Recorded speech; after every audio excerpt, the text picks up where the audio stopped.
Ladies and gentlemen, we are live. All right, what is up, beautiful people?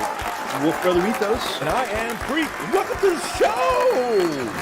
Guys, we are so stoked to actually have the show tonight. First of all, let me just start out by saying I am so stoked to have Freak back because, oh man, it was a technical nightmare last week. And I'm so glad to have somebody on that understands computers more than me. Plus, I missed my bro. I missed my bro too. Okay. We got a lot of stuff we want to talk about on the show, and we've got like 2 weeks worth of Art of the Week show tonight. But before we get into any of that, we've got a quick word from our very handsome sponsor for today. What's going on, guys? Freak here from the channel Frost and Fist, and I know you're probably sitting here enjoying the Friday night live stream, or maybe even the Saturday UK-friendly live stream. But I just want to take a few seconds to talk about our merch. That's right, the Frost and Fist got some merch, guys. We got a lot of really cool things that we think you might enjoy. Like, for example, this t-shirt that I'm wearing. You'll see the Wolf Brother wear it on occasion as well. Not only that, we even have coffee mugs. Come on. You don't think a nice cup of Joe tastes heavenly coming from this bad boy? I submit that it does not. We got a bunch of other things out there as well. You can get really nice t-shirts, tank tops. That's right, guys. You can go around flexing your hobby muscles in front of the ladies. Oh, yeah. You can't go wrong that way. You can even get socks. You can even get that cool banner like the one we got, like that one. That's right, that one. So we got a couple of things. Go check it out, guys. They're reasonably priced, and it will help us to continue this crazy cause. And thanks again for helping us out and giving us some support. Now, back to the show. Right. And we're back, guys. Yes, Archer, we are plugging the merch store now. And of course, if you want any of those items and even more items than he listed there, you can find those down in our link below. Not which, on my by the lap. way, Yeah, not on my lap, but in the description. not only can you find our merch below, but you can also find those that we're affiliated with. Remember that we're a part of the IDICBeer Wargamers Unification group, link below, as well as the Chilling Network. And you can find the Chilling Wargamers who started the network and all of the channels in the Chilling Network down below as well. So there we are, guys. So Freak-aliciousness, my man. Missed the hell out of you, brother. Missed the hell out of you, indeed. Yeah, but I'm sure your aim's bound to improve.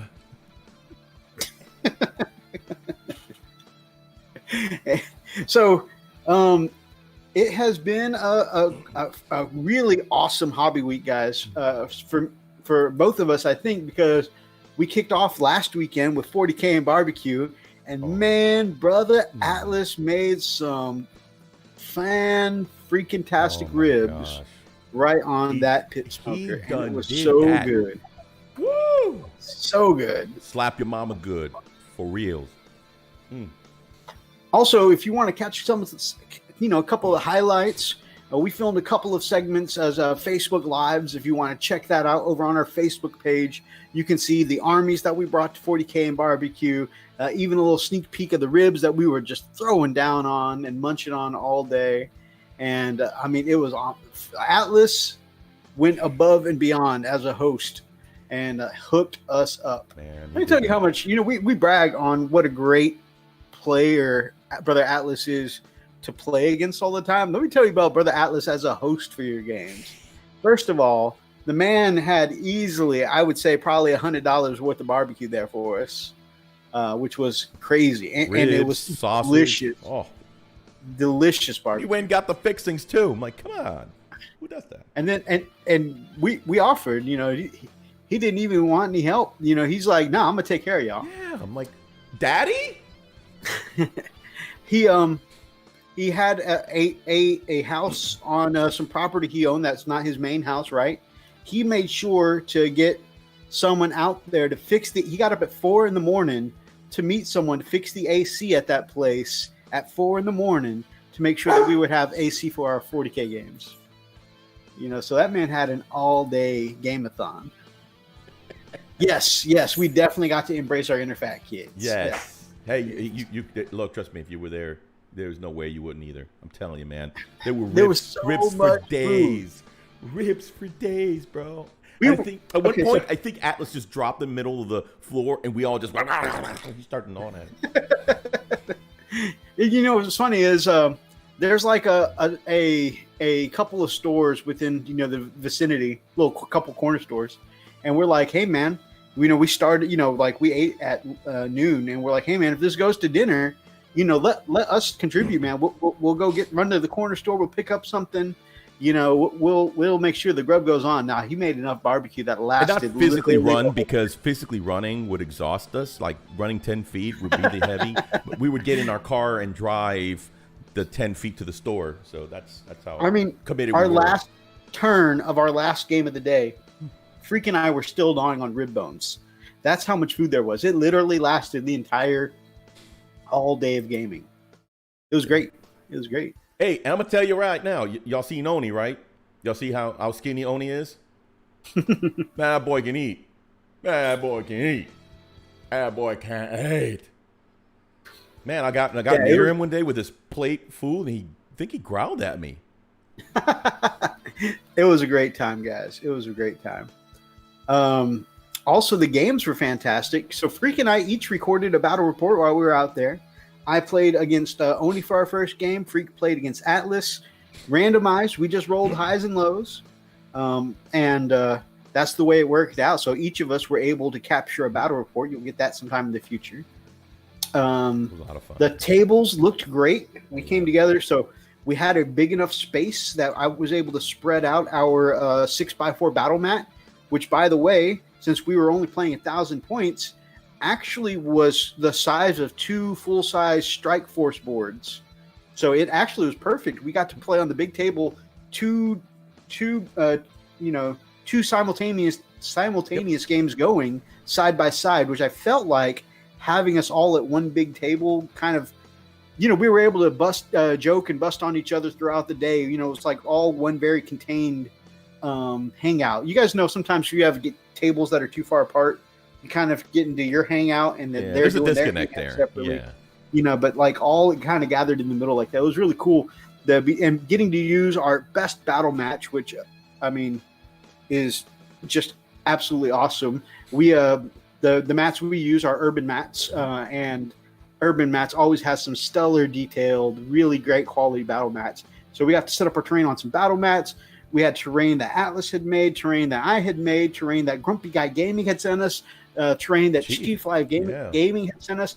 And so between all of that, I felt like we had some pretty good looking boards. Some amazing terrain and amazing boards. When we combined everything for that last massive Comet game on the whole board, oh man, we had a really, really nice looking board with like alleyways and lanes and everything. It was great. Yep. There's a little strip. Never mind. On the Comet, I kind of was getting a bit shot off the table. Especially, and that's the one we didn't film because it was like a massive chaotic 4v4 towards the end of the day. And we didn't even get to finish that game. But Brother Oni showed up on my back line and just wiped out the con with 2 obliterators worth of shooting. They just showed up and they were like, F that guy. And just rained firepower down on the con. So, yeah, there was definitely bits and pieces of me getting shot off the table. Rip. But, we weren't actually doing too bad. I think Freak and I, by the end of that game, had a stronger board presence. But I feel like Atlas and Oni were going to win that one. Because Guard, having so many bodies, he did this really smart thing. And he put 3 or 4 units. He spent almost all of his command points at the beginning of the game. Right. To put these huge infantry squads in reserve with his command points. And then on turn 3, after the Comet came down, he waited until turn 4, the last possible turn he could to wait to bring him in, and had them show up surrounding the Comet. And we had it from one side, but 40 bodies worth of dudes on the other side. I don't think we could have possibly killed enough objective secured units in the last one turn, I think, because Atlas went at the bottom of 4. So we would have only had all of turn 5 to try and clear 40 objective secure bodies off of the Comet. So I'm pretty sure Oni and Atlas won that one, even though we didn't get to play turn 5. I got to say, though, I mean, that was the second time that I played Atlas. And I'll be honest with you, this was the second time that I got owned by that stupid gun on wheels. Oh, man. But you know what, though? I told him. I looked him dead in the eye. This is it. I'm done with you. I'm freaking done with you. Man, I was so worked up. I was like, dude. So, if you guys watched our Facebook, our live show before that was titled "We Played Against the Guard" in 9th edition. We had Brother Atlas on the channel, and they talked about how the Basilisk was the bane of Freak's existence that entire day. It proceeded to again be the bane of his existence during 40K and Barbecue last week. I wanted to play a game called Flipboard. Oh, Freak did not like that thing. And I can go ahead and spoil this because we didn't record the Comet game. During the Comet game, it's a wider board during, when we opened it up to a 4v6. So Freak managed to position himself just perfectly between 2 alleyways where his venerable Dreadnought got to fire las cannons and missiles at 2 up and smash Basilisk the first turn of the game. Hell out of that stupid After that, Basilisk. Dude, no, I was chanting. I was actually doing a chant around the table, doing hey, just going crazy. He went from being salty and sour jumped off the to table, started singing stripping and And everything. whistling. Yeah. Oh man. We had to pay him to put his clothes back on. Yeah. Which it was like back at Chippendales, but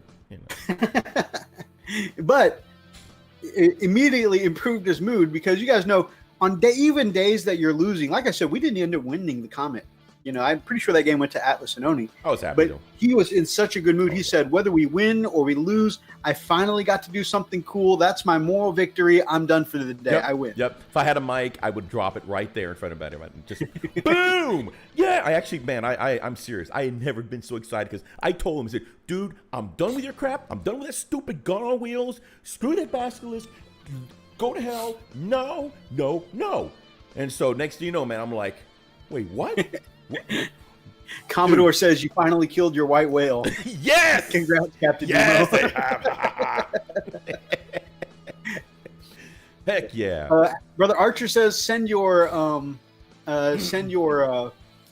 predator to hunt that basilisk down. So what the problem was is that we were doing a 1,000-point game, and it's such a smaller table at that point. He was able to hide the basilisk out of the line of sight of a piece of ruins that were over 5 inches tall. And so, you know, that counted as completely line of sight blocking. So he would have had to drive his predator all the way up into his deployment zone to be able to vehicle hunt it. But he learned a valuable lesson about holding a power unit in reserve to be able to counterplays like that. Mm-hmm. So we talked about that after. We had a great sit down because it's crazy. Mine and Oni's game and his and Atlas's game finished within about 30 minutes of each other. Mm-hmm. So at the end of it, I made a second round of coffee. Basically me, Oni, Atlas, and Freak sat down and had a great strategy talk about what we could have done in each of our games for the four of us to have improved our game a little bit. Yep. And would you know it, exactly what tripped me up in my game with Oni is the exact same thing that tripped me up against Oni in the very next game. So everybody else took away a learning from that first game, except for me. Methus was yelling, "Bob Saget!"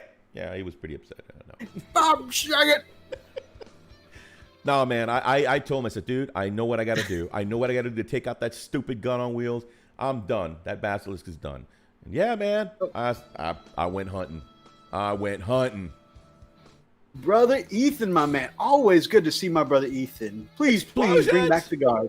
He says, what I'm hearing is send in the Baneblade. Man, that would be awesome. You know, a lot of people ally in a Knight to Space Marines. I'd like to see more people ally in a Baneblade. That'd be cool. I can ally in Astra Militarum for free with my Sisters of Battle. I need to get me a Baneblade. Oh, great. I need to get me a Baneblade. Oh, wonderful. You're going to be one of those people. I don't know how. I've missed it all along, and it just went bink right as I read his comment. Thanks, Ethan. Thank you, Ethan. Thank you. I'm going to be getting me a Baneblade in the future. Off my Christmas card list. All right, guys. Here's my 1,000 points of Sisters of Battle and my 500 points of Baneblade. Let's go.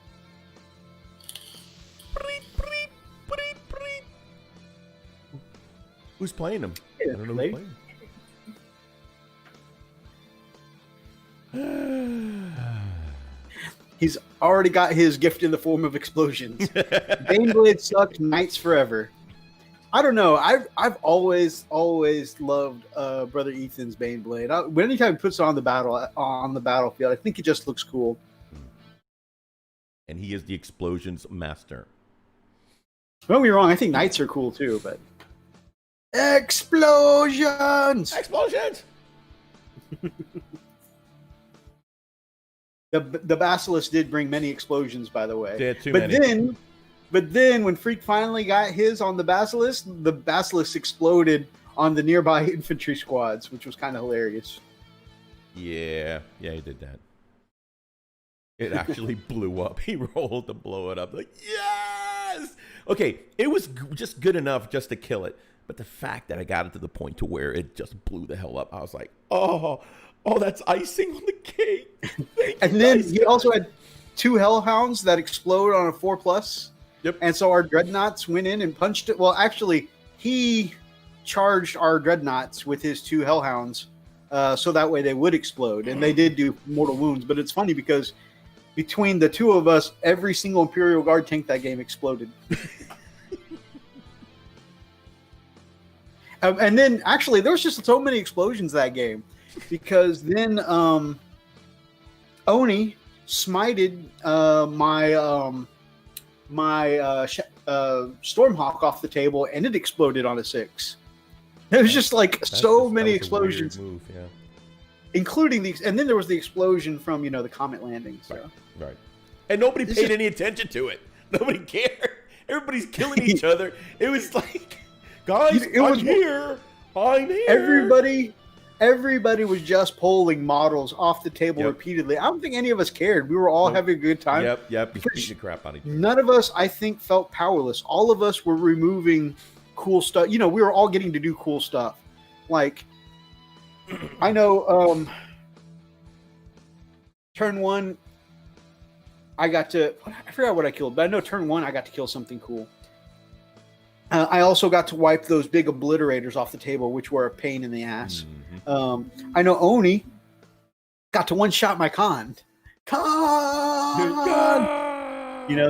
I mean, we all got to do cool stuff. That I punched a Hellhound to death. You kicked a Hellhound to death. You shot the Basilisk to death. I mean, we all got to do cool stuff during the Comet. You can't beat them in combat, but you could become a giant bomb. Yeah, absolutely. They were sent in here to explode. Yep.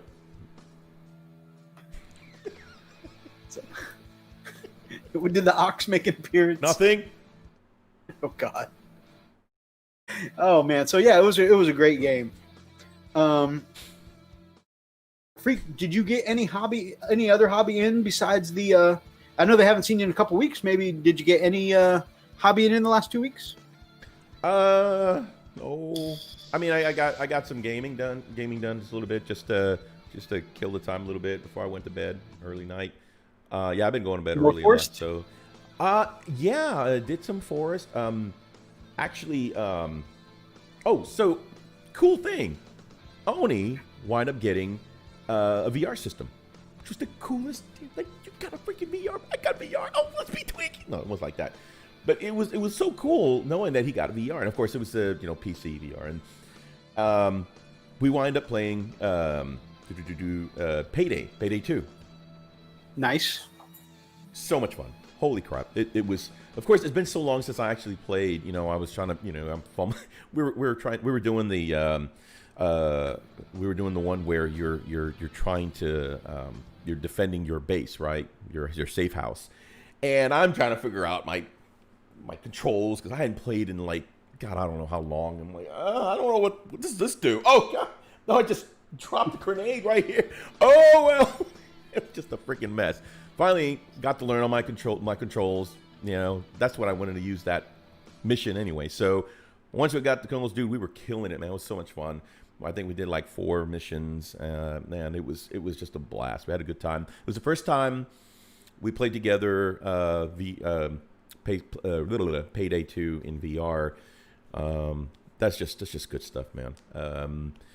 Yeah, and so we're hoping to one day play the Forest in VR as well, because that's pretty cool too. The problem with Forest is you actually have to do all the actual. There's no clicking, and no, you gotta actually literally swing your axe to cut a tree. And you gotta actually do the whole bow and arrow thing to shoot an arrow with your bow, and it's more physical. I'm like, okay, I'm gonna be tired in 10 minutes. I don't know if I want to do that. But yeah, it was a lot of fun. But yeah, I'm looking to do some hobbying this weekend. Actually, tomorrow I'm gonna try to get back to my painting and see if I can put something together, because I'm pretty excited about after playing those games, man. I wanna start putting some stuff together. I got an idea of what I want to do. I gotta finish Torgaradon. I gotta put his head back on. He played again headless mode. So yeah, it was a little weird. 40K barbecue, he was headless. He was headless. I mean, he was pretty much done. This poor guy. That's how good he was. That's how awesome Torgaradon is, right? He doesn't even have to show up. He just sends his body out to do the job, and he just sits back watching TV. They just pop his head like just the armor walking by itself. Yeah, and he's just like, this is pretty cool. I'm gonna go kick some ass. I can just stay here. Nice. That reminds me, we are doing, or at the very least, I will be doing a painting with patrons from 9 to noon tomorrow, hanging out with some of our patrons, doing some painting. So if any of our patrons want to get on and hang out, do some hobby and hang out together, just let me know. At me in my DMs. But that'll be cool. I got so much stuff, and actually I've got a really big project to paint on. I'm going to talk about here in a minute. So for me, I've sent you earlier, Freak, I sent you some of my hobby update pics, if you wouldn't mind grabbing some of those. But my first thing, since you ended on video games, is this week I beat Bloodborne. Woo, you finally did it. Yay! Oh, such a good game. Oh my God, such a good game. And it was so enjoyable. And I never thought that I would be able to beat it because I think it's well documented. I have always said I am not good at challenging games. I am a filthy casual. And I mean, I often, just that way I can go through it and get the story. I'm not ashamed to say that I often will play on easy mode if I just want to get through the, 20, 40 hour story content or whatever. But Bloodborne's the most challenging game I've played in a long time. It's designed to be hard. It's a Soulsborne game, just like Dark Souls, Demon Souls, all that stuff. And I enjoyed the hell out of it. I didn't think I would. And obviously, I didn't take the challenge as it's supposed to be taken. I'll be honest about that. I mean, I'm vastly over-leveled for a lot of it because it wasn't like over-leveling was my main strategy. I mean, it started out just because I was like, I'm not good at the game, so I'm just going to run around the streets of Yharnam the first level or two and just play that for the first 3 months. That's all I did was level up in the first area a lot. And by the time I went on to fight the first official boss, Father G, I was like level 35 or something like that. And I was like, oh, hey, I one-shot him. Maybe I can do this. And then I just kind of did that. And of course, I did hit some roadblocks along the way, but in that case, I just grinded more. And of course, I did, practice a few techniques, look up some guides, to see what I needed to do to get past certain bosses. But the fact that it's considered one of the intentionally hard video games, I feel like that's big for me because that's not something I ever thought I could do before. It's an accomplishment, man. It's pretty cool. So, and I can't wait. They say they're pumping out a remaster for the PC, Freak. So if that happens, man, I would love for you to be able to play this game because it's just so good. Check it out, for sure. I got DLC. I might do the DLC at some point. And now for Dark Souls, right? Actually, I kind of want to play Dark Souls 3 where you can get the the mercenary dual wielding build. And I don't want to have to fight the dog in Dark Souls 1. You don't instantly get good. It's a process, and you are well on your way. Thank you very much, Brother Roxas. Wait, you don't instantly? Check this out. So I painted up 6 more of my orc boys, which puts me up to 25. I am almost at a full squad of orcs. It's crazy that I've got 25 and I'm still not at a full squad yet. But I think they came out nice, vibrant, just the way I like them. And they don't look a lot, I'm giving you close-ups here just because I'm proud of how much they pop, but they don't look any different really than the other 20 of them that I did. Dude, I can't believe what a great job you did with that flesh color on that thumb. Thank you, my brother. Yeah, that thumb looks so real. oh, that's your thumb. Oh. For some reason, I was thinking the orc's thumb. I'm like, but he's wearing gloves. Okay. Sorry. You're a dork. You missed me. Oh, man. Yeah, Garrett, my man, I'm definitely thinking about once I catch up on like the 14 storyline, finish Final Fantasy 7, thinking about picking up, I think it's $20 for the greatest hits version of Dark Souls 3. I'm probably going to grab that. So that one's one of my favorite ones. Yeah, because I was going to ask you, the Rust, how did you do that? That looks really good. That is something I want to talk about. So I plan on doing some extra orc videos for Orktober. And I think if I can figure out getting my lighting right and getting these camera angles right, I want to do some orc-specific tutorials for Orktober. So very nice. I can't wait. So you're not going to tell me. I do my rust fine. color, Jerk. and the reason I'm not definitely not trying to just hype my video by saying that, because I would answer you, except I feel like it needs more showing than telling. Because it's a little unorthodox how I do my rust technique. I actually start off with the rust colors underneath, and do my browns and oranges underneath. And then I put the metallic color over, but it's a very unsaturated metallic color. Dude, And then I put Nuln Oil over that, and it ties it all together. It looks freaking great. It really, really, really looks like a rusted piece of freaking metal. And you did a great job with it. Looks like it's been sharpened to the edge, just dull as hell on the sides. This is absolutely fantastic. No, dude, you killed it. I'm very impressed. This is very, very well done, man. It's even got like a scrape mark. You can see, oh my gosh. I hate you. Look at this. Look how good this freaking is. Jesus, dude. I appreciate that. Oh. Shout out to my brother Daz, who gave me these models. You see the blue arm cuffs there. That is actually one. So like I put my colors on the skin tone and the pants and the shirt and the checker. However, his original model he gave me of that, because all these orcs are previously his orcs, except for what I bought with Prophecy of the Wolf. Mm-hmm. This was one of the ones he already had half painted.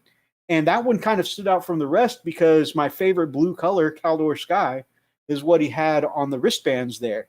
And I'm like, you know what? I'm going to keep that as kind of a piece of the previous owner, you know? So I painted everything else and left those Caldor blue wristbands on that orc. And so, it stands out from the rest, and it's just kind of a throwback to the original artist. This is the grot I showed on Art of the Week a few months ago. Where Chilling Wargamers got to work with Foxbox Miniatures to make a Wargamer Viking grot for 40K. And this is my rendition of it. I finally got around to painting mine up. And I loved painting them. I love painting the grots from Foxbox Minis in general because they are so characterful. They don't just look like the same, goblin over and over again in maybe different poses. They all have like so much character to them. Like, look at this, the diamond plate shield there. Looks like it could be somebody's toolbox, or that got picked up as a shield. Or the bottom floorboard of a derelict, tank or something. This is really cool. Yeah, absolutely. And because it was so small, and I don't know, just the shape of it, I kind of wanted to do the axe with that kind of clean, almost firefighter looking hatchet, like a snapped off piece of a firefighter's axe, just because it had that kind of look and shape to it. But yeah, I really enjoyed that. So my big thing, my big project I told you I want to work on starting in the morning, is I went to log those 6 orcs in that last grot into my diary. I'm sure you guys have all seen this before, but I'm continuing my up streak. My 2019 my 2018 models came out to 86 models. 2019, 92 models. And I went to log those 7 models I completed this week into my book. And I noticed that put me right at 99 models for the year. Meeks, my brother, the defender of the Imperium, the ultimate Wolf Lord, Meeks, is in the clap. Is in the clap. He's in the clap cheek. In the clapping of for cheeks. Clapping cheeks, clapping. Yes. In the clapping of cheeks. Welcome, clapping of cheeks. But full stop. I have so many projects on the go right now. I meant to start cranking out my mech gun this week. I have the next batch, because I've been doing my boys in kind of batches, and I've kind of finished up, aside from one of the ones that are going to my bone breaker. I've got him mostly done, but I have my next batch of orcs in my boys that need to be done, so that way I can have a full squad of 30. That's here on the go. I have a whole bunch of grots and goblins here, and I had to stop all those projects immediately because that means my next model completed is number 100 for the year. Wow. And I think that should be significant. And I said, you know what? Once I get a good chunk of my orcs painted up, I'm going to do Gaz. And I think that is going to be a hell of a way to kick off Orktober, is by painting up model number 100 for the year, Gazgul. Cool. So, and I've got some pretty good experience. I've got just over 1,000 points of orcs painted up. So now I feel like I've got my orc skin recipe where I want it. I feel like I've kind of found my style with the black and gray with the checker marks of the Goths. And I feel like I found my painting style for that. So, I mean, that seems like the perfect time for me to go ahead and start knocking in that big old beast, Gazgul Thraka. You eat. So I think that's going to be awesome. That's going to be a lot of fun. You're a lot of fun. But now it means I have to go back to assembly, which I never liked doing. Man, I started trying to put together my assault intercessors the other day, and it just took me forever to clip the parts off the sprue, and then I was like, clean up the mold lines and stuff like that. And then I only got through the arms and the weapon arms, and I'm like, I started looking at it because I have 2 sets of the assault intercessors, and the first set, the ones from my Space Wolves one are going to be doing a little wolfing up, but that won't take a ton of conversion. But I got these really badass kind of scimitar-y ones for my White Scars that Brother Archer hooked me up with. Looks like an amazing. So these chains, glob. these will, huh? That's amazing. Oh yeah. Is this what I do to you? So these scimitar chain swords are going to be pretty cool. But then I started looking at the chops and changes I'm going to need to do to convert them, and I was just like, that sounds like a pain in the ass and a lot of assembly. So, but I'm kind of glad that I didn't go full steam ahead on that, because I want number project 100 to be what's it? That'll be Gazgul. That'll be cool. The wall flags are below where our merch Click on the link in the merch for us, my friends. Yeah, there's the link in the bottom of there, the description. That's what I was laughing for, if you're looking at what Roxas just asked, by the way. Anyway, but yeah, go check on the link, and you'll be able to see it's like a banner. It's like a wall banner. It's not really a flag, but you can actually put it up as a flag. That would be really cool, actually. Just fly. If you got a truck, just fly it in your truck. Just, I don't know, be weird. That'd be cool. Take a picture if you do that before you get hit with something. But yeah, so to answer Rox's question, Mythos, what do you have to say about that? How actually, because I have gotten caught up on our Patreon stuff, is definitely on the docket for some of the next projects to go out. So that is on the way. Oh, hell, Freak's out of jail. Congratulations. Yeah, hey, you know what? When you've been tased so many times, you kind of get immune. You're like, all right, this might as well happen. Just remember, my safe word is pineapple juice. So, yeah, yeah. Anyway, that was weird. All right. So we got a ton of stuff. We have like 2 weeks worth of Art of the Week tonight. We got a couple of topics that I think is going to start up some pretty good conversation. Yep. Where do you want to start, Freak? And I just finished my Yorkshire tea only less than an hour into the stream. God damn. I know. Dude, hey, this is my second full cup of coffee, by the way. My daughter got us these cups. And I'm not quite sure how I feel about it, because the other one, my wife, hers is Queen of Everything, and this one is King of What's Left, or whatever's left. That's about right. So anyway, but it holds a good bit of Joe. So I had 2 full two full cups of that.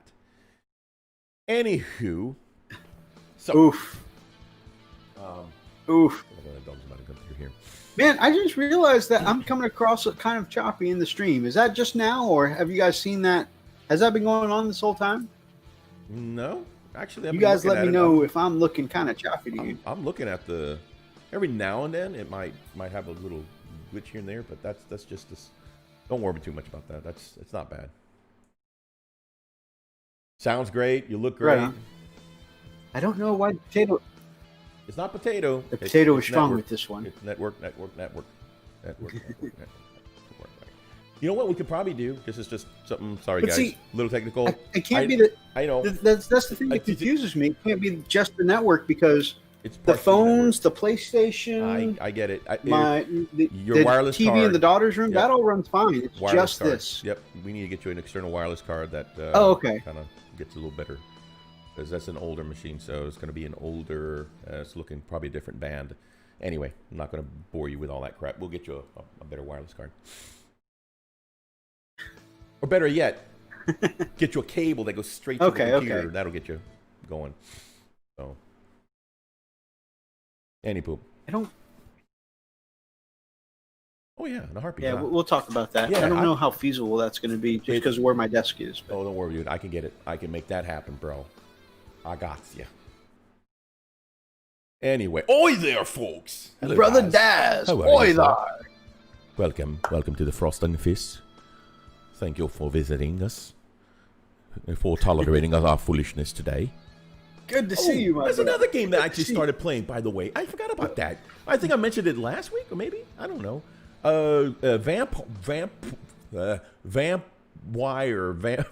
with a Y. I don't know. I don't know how to say it. It's vampire, but with a Y at the end. It's a really cool storyline. It's pretty interesting. It's about you're a really devoted doctor. Somehow you got bit, and you're torn between saving people's lives and taking them. Pretty interesting. Like, that was pretty cool. Anyway, commercials for free. Interesting. Yeah, it is really. It's got a great storyline, and I just want to touch. You want to touch? You want to touch what? No, go ahead. No, you said you wanted to touch.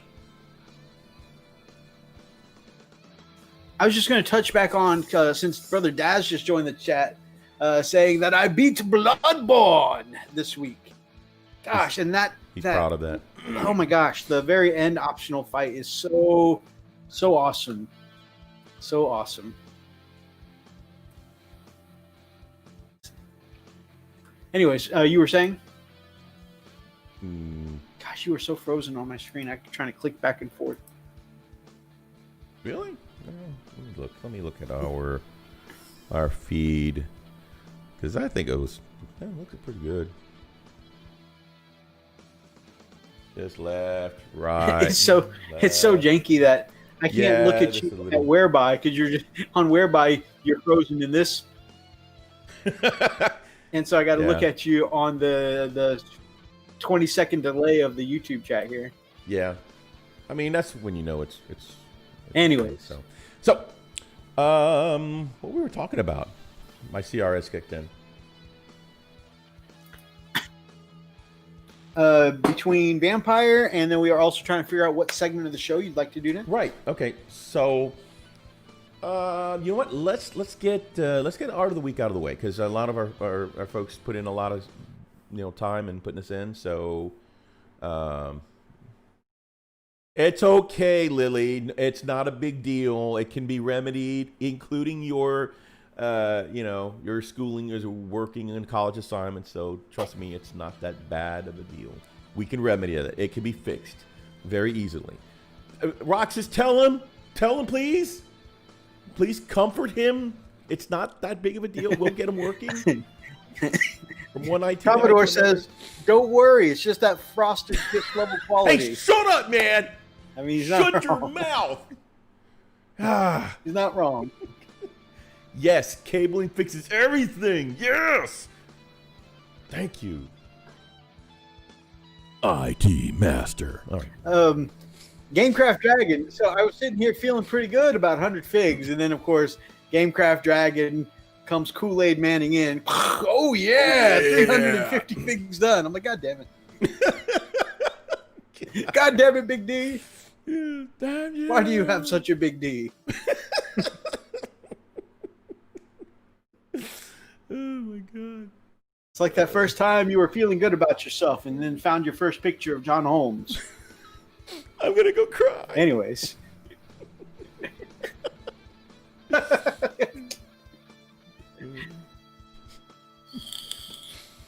So art of the week, right? We got like 2 weeks worth. Yeah, definitely. Let's do that. If that's okay with you, man. I like to goggle over somebody else's awesomeness because I can't feel any worse about my. We were just talking about that, so all right. Let me get to it here.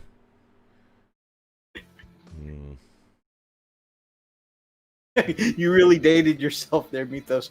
I could make other time-appropriate references. Ron Jeremy. Wow, we really what are we Anyways. doing? What has this channel become? All right,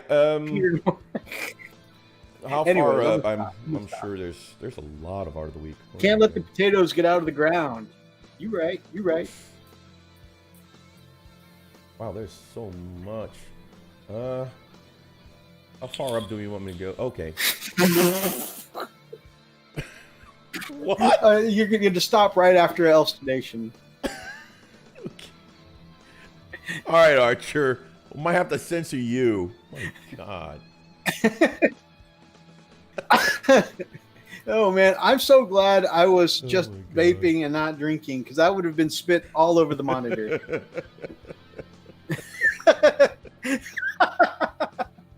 Ron Jeremy and Peter North. This art of the week is going to be weird, isn't it? Oh, man. Oh, God. Oh, I have a crimper, but honestly, he only needs like 10 feet or so. I'm assuming we're going back to computer cable. Yes, we're gonna. I've got everything. I got the cutter, the crimper. I even have lineman shears. I'll take care of them. Be all right.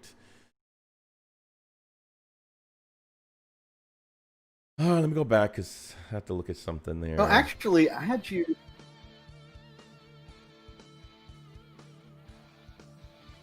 you know you do. Oh my God. Yeah. Actually, I didn't have you go back far enough. Not where Elstonation is, but the big red orc thing called a Stompa. The big red robot. Okay, hang on. Above that. So that's before Nelson? Hold on. Roxa yeah. says, or not, you do you. You do you, boo. All right. So do you want me to showcase the war boss? Is that what we're doing, or Mythos? Focus. Mythos. War boss? War boss? Is that where you want me to showcase from? What am I saying? War boss? I don't. The red guy. No. Oh, it's an orc Stompa. Stompa, that thing, okay. the big red guy. Okay, that's what you want me to showcase. Okay, I just want to make sure we're on the same page here. All right, here we go. Come on, baby. Oh man, see, Archer, you should do it anyways, and then that way we can go ahead and do some 40K. See, it's an all-in-one trip. All right, I think this is the right one. So this is a Stompa by Grumpy Guy Gaming. Good. Which every time I say his name, somehow I go a little. Goes on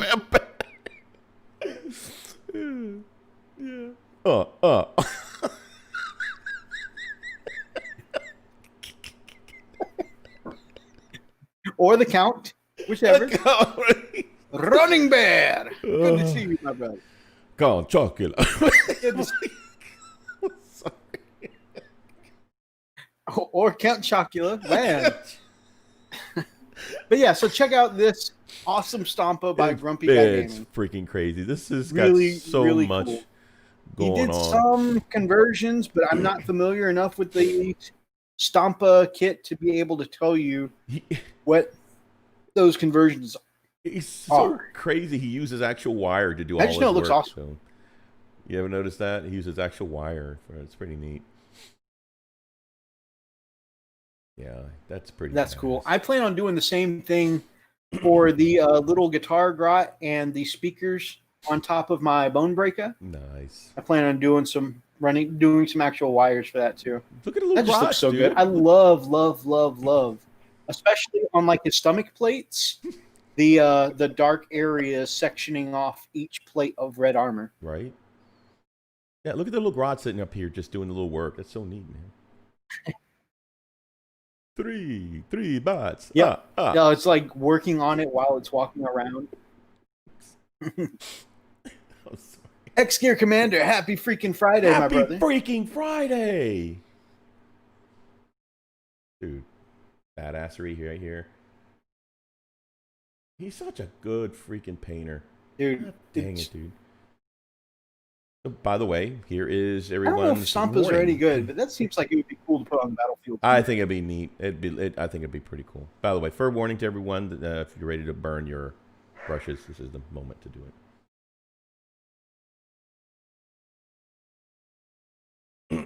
Look at that. That's just sick. And actually, over the last 3 weeks, we have a ton of submissions from Grumpy Guy Gaming. And so, yeah, it's just all going to be stunning work like this. Amazing. Holy crap. That smasher gun in the eye socket makes me uncomfortable. So, of course, I mean, there's always the pecker cannon. Yeah. Pecker cannon, right? So this is actually really interesting. Okay, I work. I know I'm gonna hear it. I know I'm gonna hear it. Yes, I used to work at a sheet metal factory. Okay, and when they actually, they know it's when I lived in Memphis and in North Mississippi. I used to work at a sheet metal factory as a technician to work on the equipment on the shear cutters. Was this before or after the race car driver? It was before that. It wasn't as elaborate as the race car driver. So. But after you were mayor, right? Yes. After I was mayor, and then judge, and then the mailman. So that was pool boy, and then from pool boy I went to Chippendales. So yeah. Gotcha. Okay. So anyway, what I really loved about this is that my gosh. Okay, so I'm telling you, dude, if this wasn't plastic, resin, whatever, painted, made a look, I would swear, dude, this looks like actual, milled or cut, metal. It's just unbelievable. It looks. Yeah, it looks like it's been CNC'd, doesn't it? Yes, it looks like it's been cut. Like it's been on a lathe. On a lathe, and that looks amazing. It just, dude. You can't. Okay, man. Look, I know you've seen this because I know you've worked in that same kind of environment before, so you've seen those CNCs, and you see when they actually put the big block of metal on the lathe, and they'll start, even if it's like a tube, they'll actually start cutting it to size, whatever, and that's what it looks like. It's got the score marks of the lathe. That just looks incredible, man. Oh, bloody hell! Yep.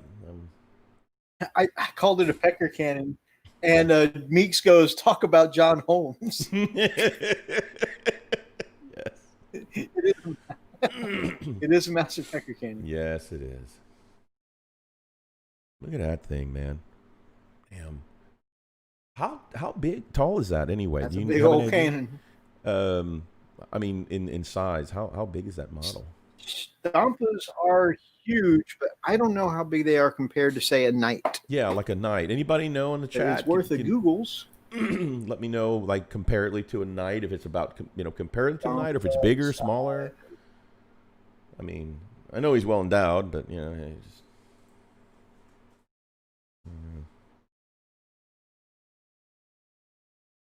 11 inches Holy tall, crap. GCD says. It's almost twice the size of a Knight, and about the size of a Warhound Titan.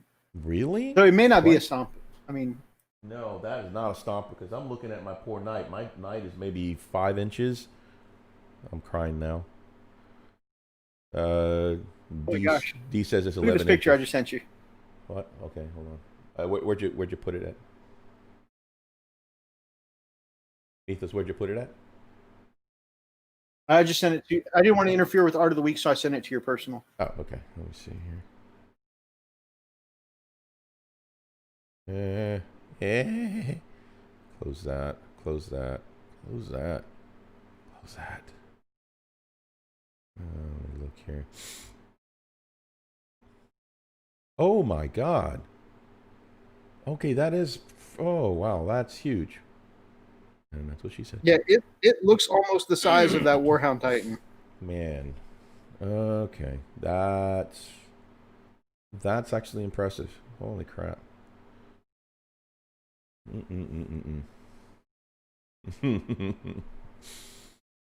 Yeah, I tried, but no use. It's not showing up on the main screen. I'm not sure if. Oh, hold on. Let me see. What is it? What is it showing up, Mythos? Oh, it's still on Art of the Week. The picture of the size comparison is not pulling up. All of you trying to sneak an extra inch. But you want me to, I didn't post it. I mean, you want me to always pull it remember up? pictures never do justice. Oh, okay. I thought I was. I thought they might want to see the size Yeah, comparison. I'll show it. Yeah, no, I didn't post it yet. So hang on. Give me a second here. Yeah, let me just go back to. Let me go back to this and then do my transition. Let me get that for you. Da-da-da-da. Come on.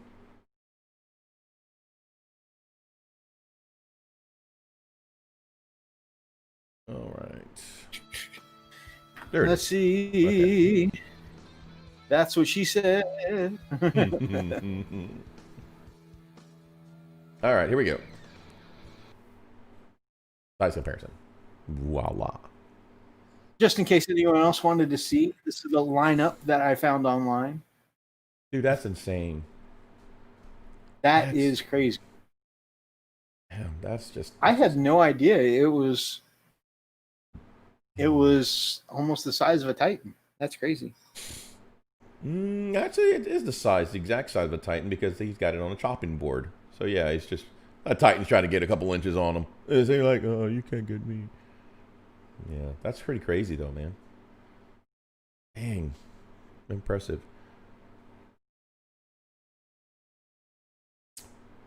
Kaiju Shorts, Australian Jesus. Welcome. All right, let's get back to.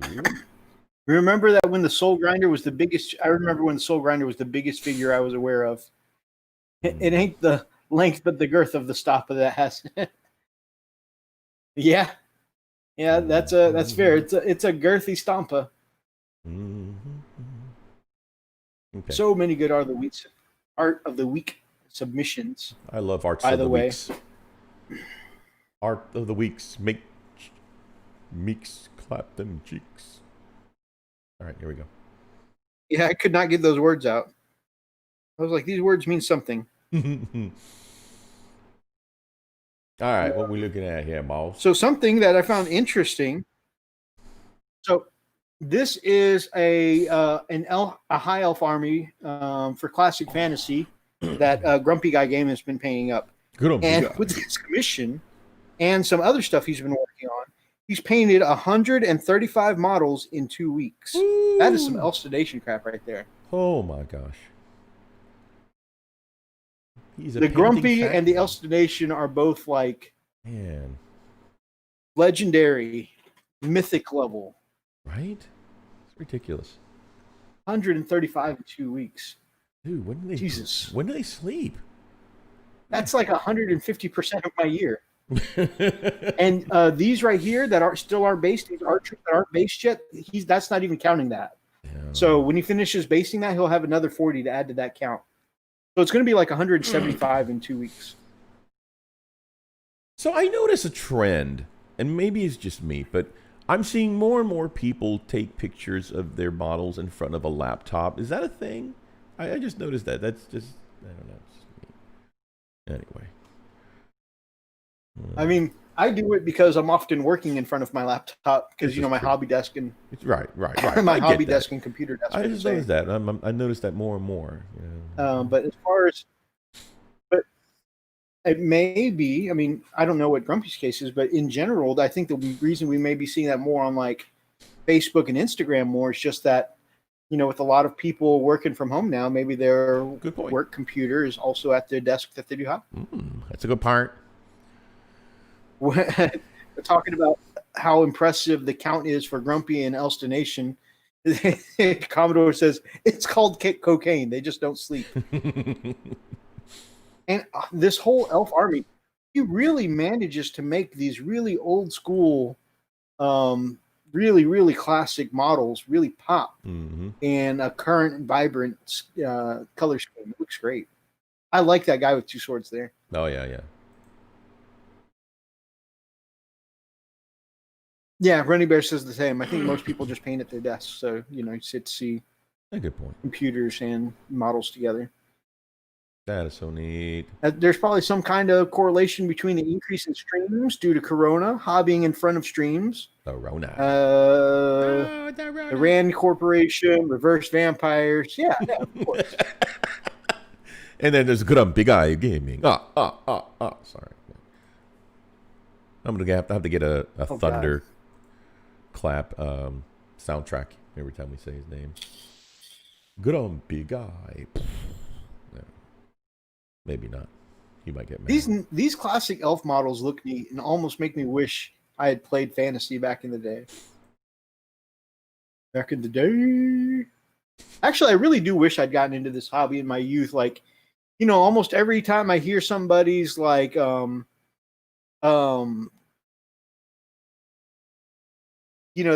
origin story for their videos and stuff like that.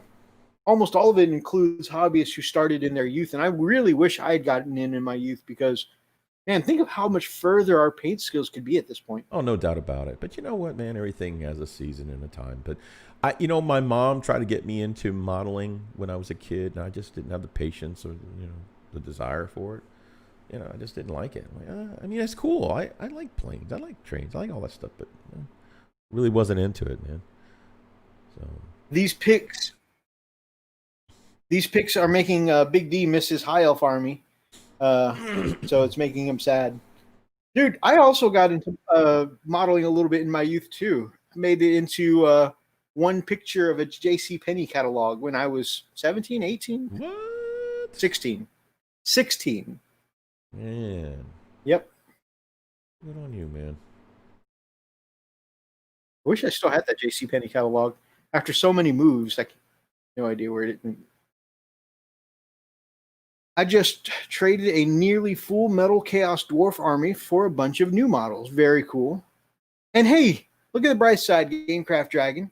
The selling your high elf army got you into the 40K community and hobby and, kicked you off in the Space Wolves, the greatest of all armies. It was a worthy sacrifice, my friend. Worthy sacrifice. These are some new Assault Intercessors he's done as Space Wolves. Super cool. And his client wanted the 30K gray color scheme, which, always looks good.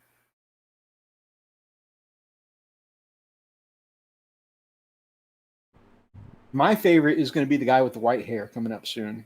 I just think he looks cool, but they all look great.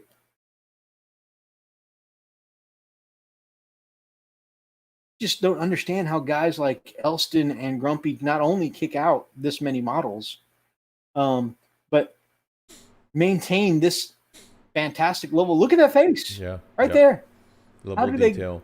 First of all, even if I had all the time in the world, I don't think I could kick out this quality of face. True. So true, man. But on top of that, that is the face done. That is a face done while doing 134 other models. There is no sacrifice. Just pushes the brush over the head, and it's done. Because that's just him. That's just awesome. Damn.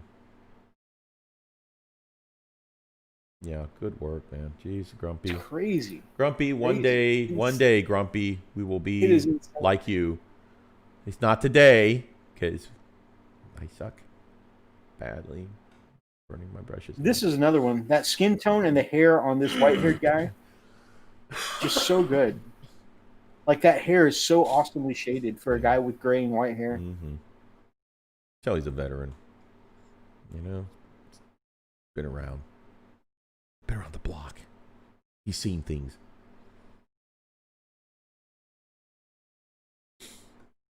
I like these things. I like them a lot. Nice, crisp, thin edge highlighting lines too. I hate edge highlighting with a passion. He really makes it look good though. Yeah, he does.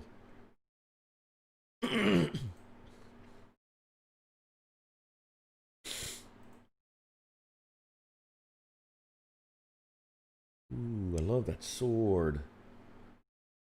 Oh my gosh. Gorka Chris.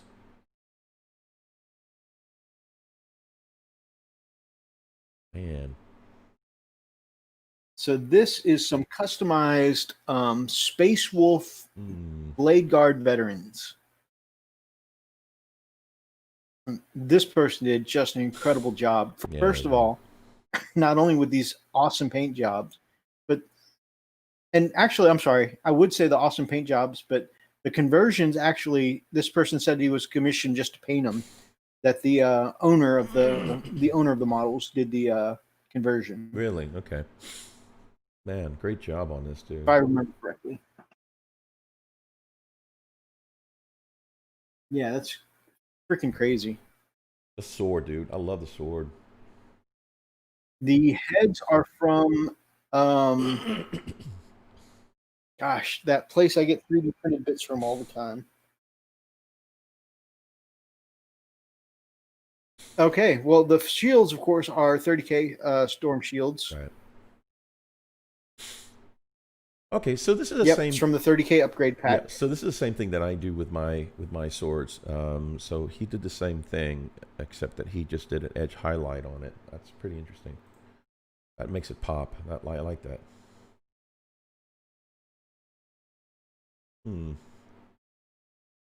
It kind of gives it like a little glow effect. It does pop nicely.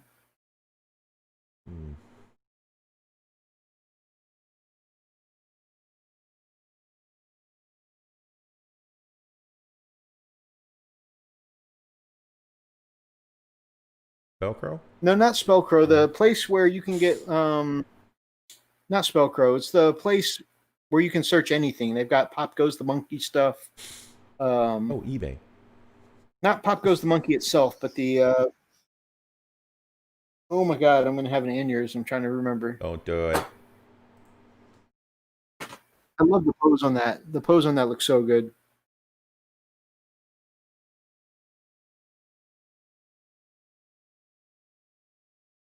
Wow. Just so cool. Shapeways. Yeah. The helmet and sword, I think, came from Shapeways, and the shields from the Forge World 30K upgrade. Beautiful, beautiful work. That lunging pose is my favorite with the sword back. Very nice. All right.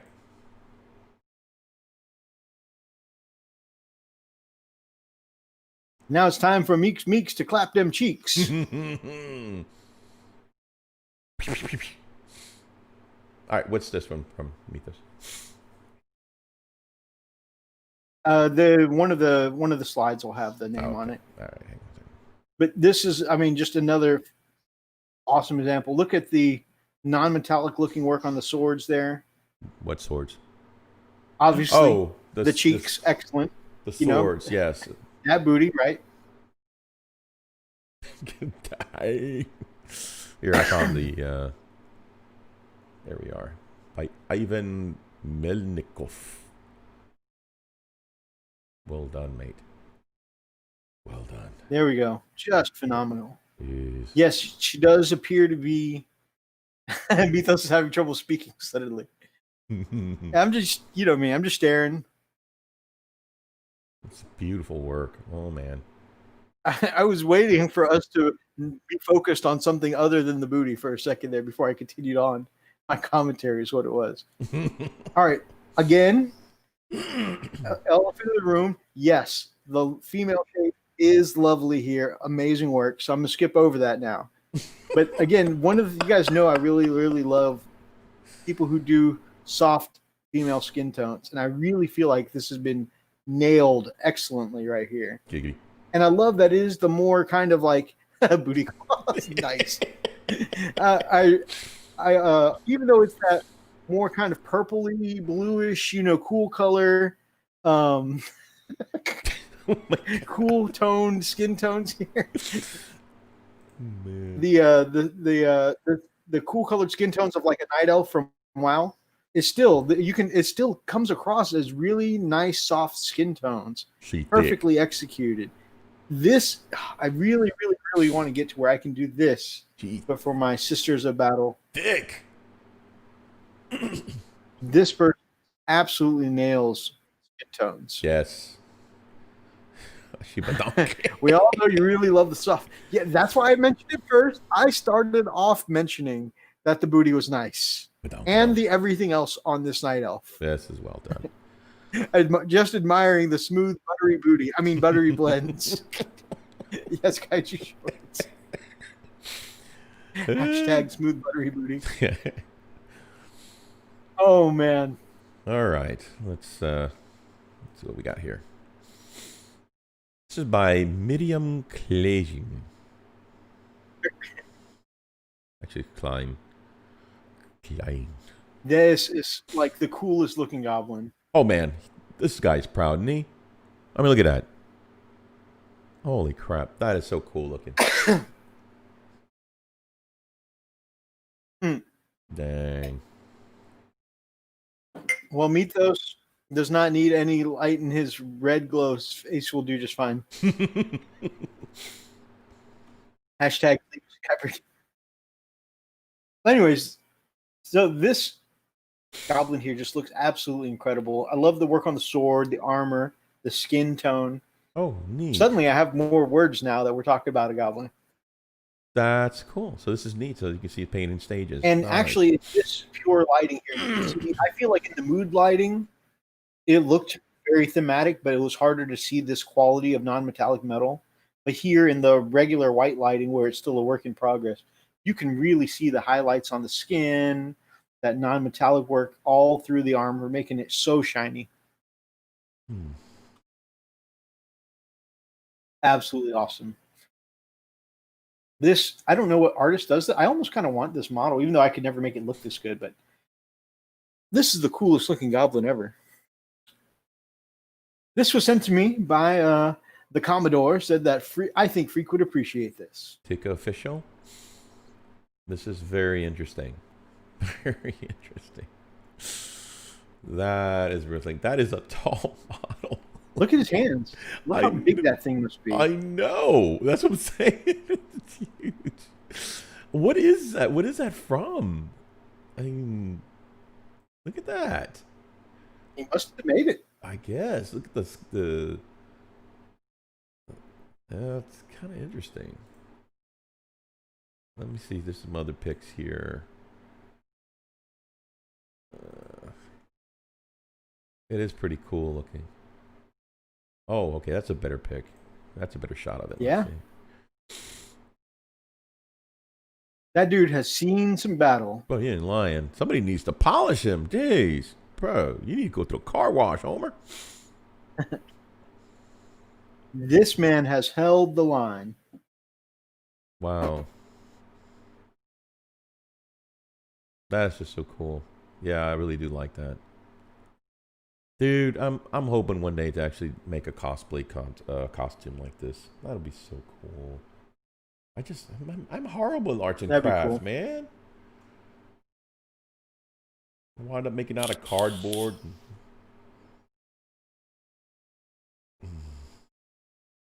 Yeah, same. I don't feel like building cosplay armor is in my skill set, but man, I'd love to learn. I just need to make time to learn and practice and stuff like that, and buy the materials and. Yeah. I'm sure we. I mean, just like we do with our current hobby, I'm sure some of it is just applying. Yeah, learning and application. Right. Take our time, actually study a little bit and figure it out. Lots of practice. Yeah. Wow. My apocalyptic playground. Man, can you imagine a chaos player showing up with their custom demon prints looking like this? Nope. Hell yeah. No, I'll be peeing myself. All right, great. You won. You're welcome. No, that looks cool. Damn. This thing looks amazing. The fire effect all throughout the wings, the glowy sword. The gore and the blood. Just when you thought If it we was ever safe. meet up doing a cosplay of our armies, would be an awesome way to do it. That would be cool. That would be cool. I really love like where the legs are and like the flames and the lava are kind of cooling down there. Yep. That's so cool. The crown is lava. All right. Moving right along. So awesome. This is another one the Commodore sent me. So while he and I were chatting last week, I had told him one of the tips I had seen from another channel somewhere is using buttons to make really cool storm shields. And yeah, he sent me this saying, this reminds me of that conversation. Man, that's such a cool look. That's so Spartan looking. Never-ending brushstroke.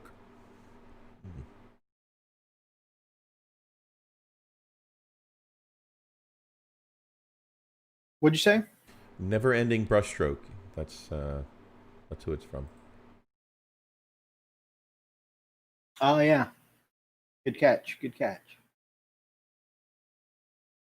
Love that pose charging in with the shield and everything. The shield and spear looks awesome. Yeah, I love that all Roman the custom centurion. work and detail there. The Ultramarines.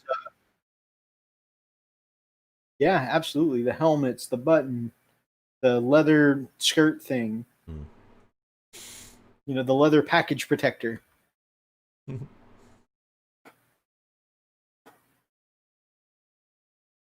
Wow.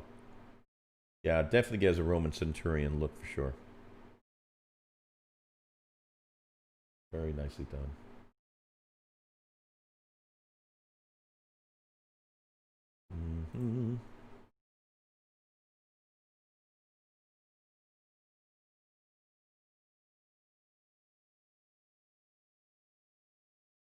Okay.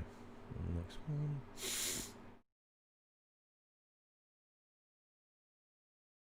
Oh boy. That's cool looking. Yeah.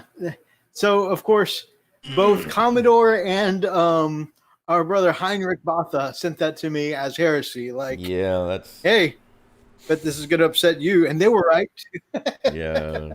What did they do? It That is wolf. heresy. That's the worst assimilation I've ever seen. Poor pup. I'd have to kill it just to Underneath, put it out I think the name is Jar Jar 2. Jar Jar 256. Yeah. 256. There we go. Yeah, poor puppy. I'd put it out of its miseries. Like, I need to focus all my fire to killing that. Man. Hello, Admech. Yes, I need some more Ultramarine symbols for my crotch protectors. Oh, man.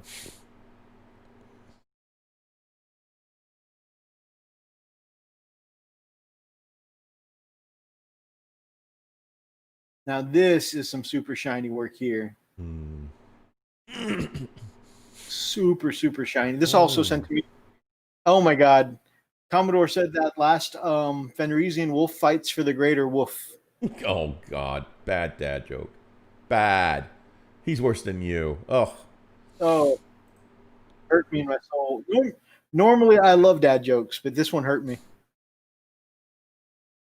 This is so... But yeah, I mean, look at all this Oh man. Oh my God, dude. Look at the This damn must have taken cloth. so much time to get that shine down through all the Oh, armor. why do we do this to ourselves? And then, yeah, look at the bottom of the horse armor there. Oh, That's got to be freehand. I That's got to be look at freehand on the blanket. Oh my The horse blanket. God. Yes. Jesus, dude. Oh man.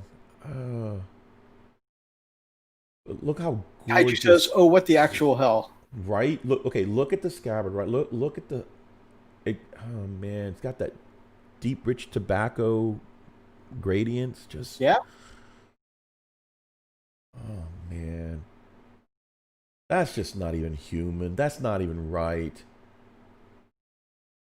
Ugh. How do we do this to ourselves?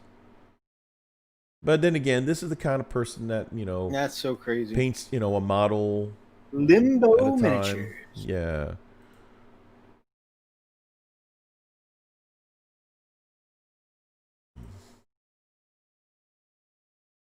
The cape, yes, the cape. Such being able to see the back of the cape. Look at that! Oh my God! Even the front of the cape. Look at that shield. All the checker on the shield, the freehand on the cape. Why do you show this? I have to buy new brushes again. It'll take a week to get the burnt brush smell out.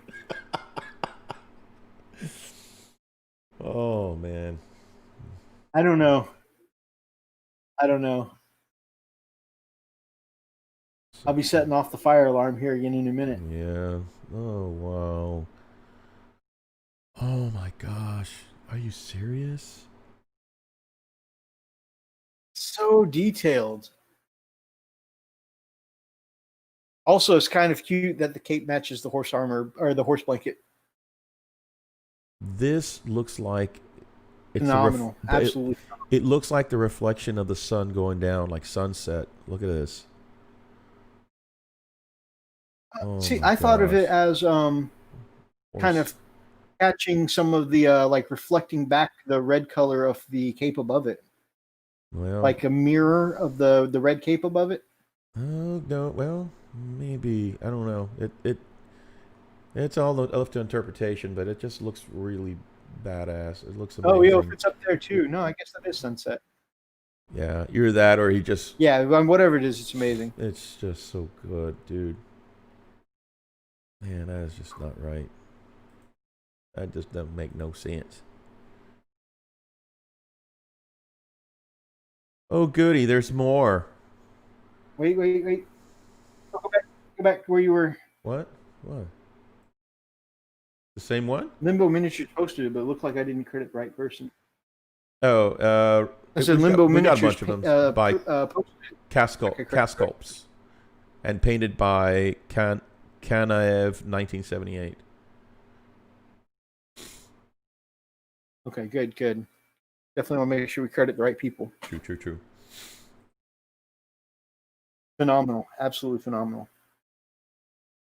Even the eyelids, the eyes of the actual horse. That's just wow. No human did this. No way. Damn. No. I'm done. That's unbelievable. Yeah, I'm not gonna keep hurting myself like that. Okay. Yeah, this is more my. So speed. these are pretty neat. This is my speed right here. Bear. Yeah, I can handle this. This is great. So Running Bear says these are the Chaos Dwarfs he traded off earlier. Very classic and retro models. Yeah, they're easy on the eyes. Now these are not 20 plus so years cute. ago. I love that. It's so neat. Yeah, these are super retro. So cool, yeah. Very cool.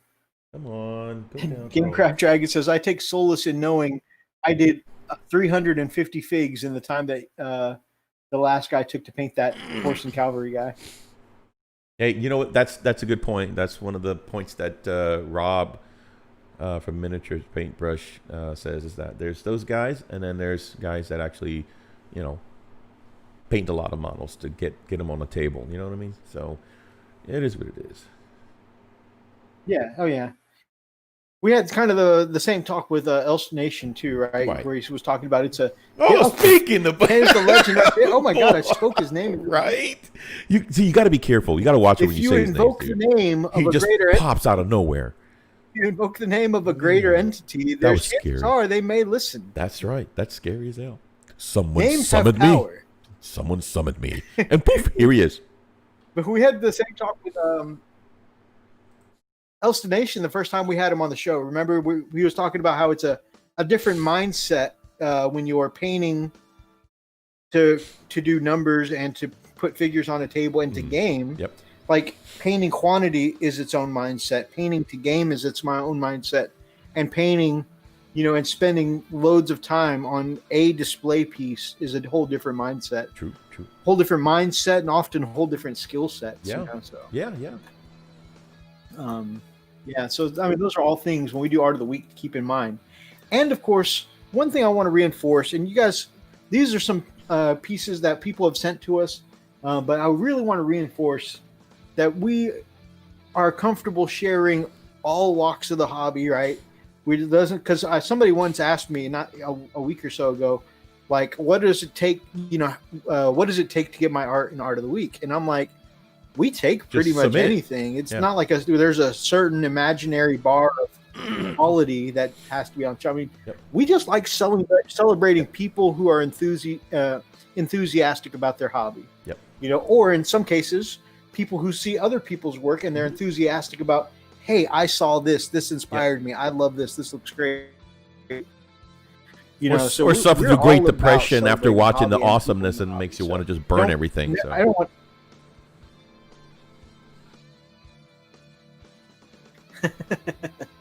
So there is no bar to get on this show. In fact, if anything, you guys can tell from our quality of work on this show, the bar for quality is pretty low. Just show up and be enthusiastic. That's what we do. We just show up to the show and be enthusiastic.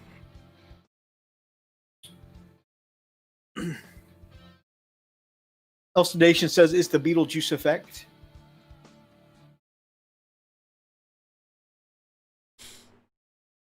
Yeah, I thought that was the amusing thing for someone to ask us. How good does it need to be, or what does it take to get on the show? Yeah, we'll show anything. Just breathe on your own. That's all. I mean, have you seen some of our stuff? Right. In fact, actually, I saved a picture of myself. Do you mind showing one more Art of the Week? Sure. I mean, no. I saved a picture because this popped up on our first. It was one of the Frosted Fist memories of something that we did our first year as the Frost and Fist. And I thought to myself, I was proud of this when I did it. All right. I put it on a thumbnail because I thought it was that good. Oh, you can see I was watching some Big Mac dance school there. Oh my God. But I saw it and honestly cringed a little bit. But that's the kind of stuff I put up on this channel, apparently.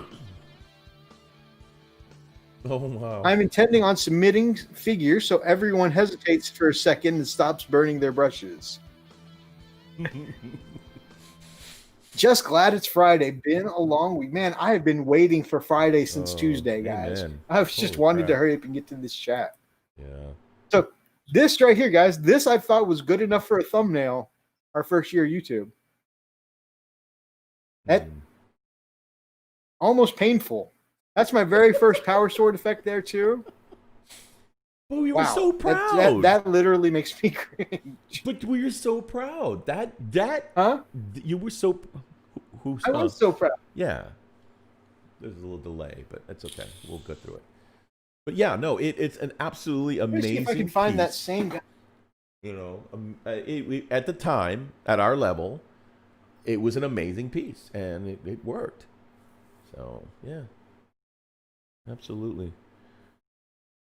And that was just the area, down and the place where we were. You know, re-equipped him.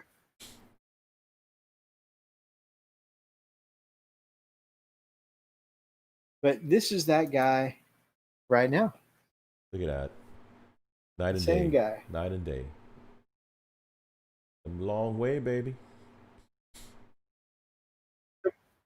So I mean, we're all on our own hobby journey. Mm-hmm. There's no I really wanted to, when I heard that question, how good does it have to be? I'm like, hold on, keep it back what? up, Mithas. No, that is. Keep it back up. There, now everybody can see it.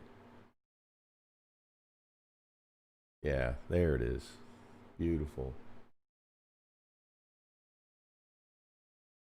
When I heard how good does it have to be, I felt the need to just kind of show the difference between what I thought was good then and what I think is good now. I mean, we're all on our hobby journey, right? Some of us, just throw it up on YouTube to show everybody our hobby journey, but we're all on the journey together. Right. So I don't think good needs to be good is defined relative. at all. I don't think it needs to be. That's exactly right. Good is a relative term. It's good relative to the person that is creating it.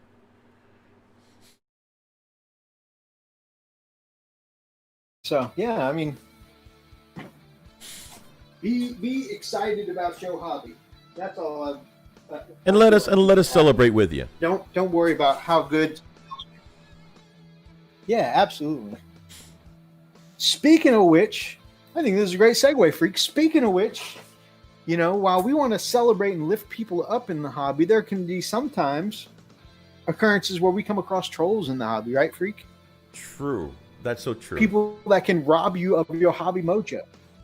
Yes. And that actually kind of almost Freak, happened. Yeah. I was disappointed last week. Disappointed in what? Yeah, somebody really pissed in your Wheaties. Oh yeah, they like, did. Really? Yeah, they did. Huh? Yeah, they tweaked me good.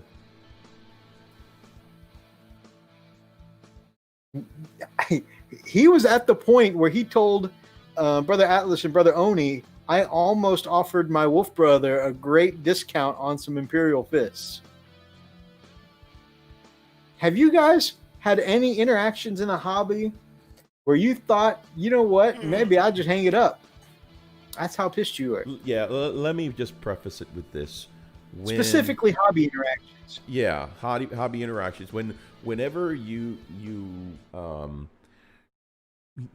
there are some figures in the hobby that not so much look up to, but you would consider them as experienced, and so sometimes when they'll put out some out there, you have a tendency to take it at face value, because for me, I still feel like I'm the baby. I still feel like I'm a baby in the hobby. I really do.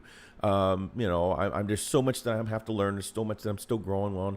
But when you see those who have been in this hobby for like centuries and who've got all this experience and have been not just in the hobby, but have basically made it their business, you have a tendency to, for me, I have a tendency to kind of give them more, credence to what they say, so, and there are times that not everything that comes out of their mouths or their info that they put out is true.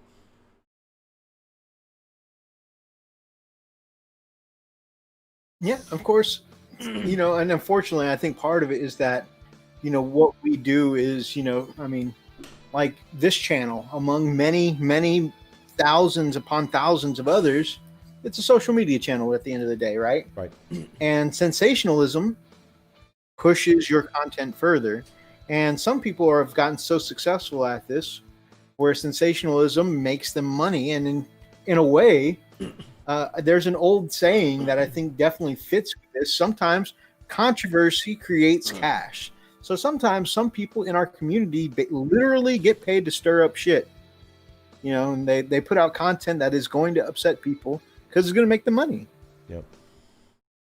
So, and this is just one instance here, but you go ahead.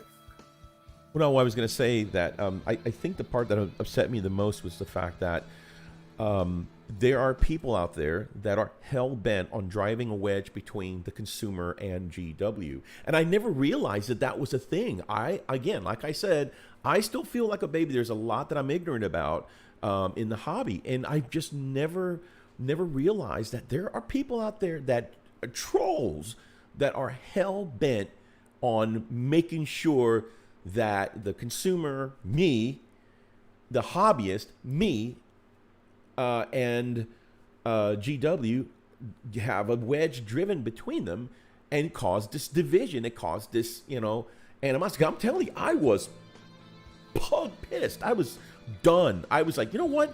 This is horsecraft. I was done. The sad thing is I don't think that was an intention to drive the wedge between, the consumer like yourself and GW. I really feel like that's just a side effect because sensationalizing makes the money. And if that happens, you're just a side effect, you're just an acceptable casualty. We'll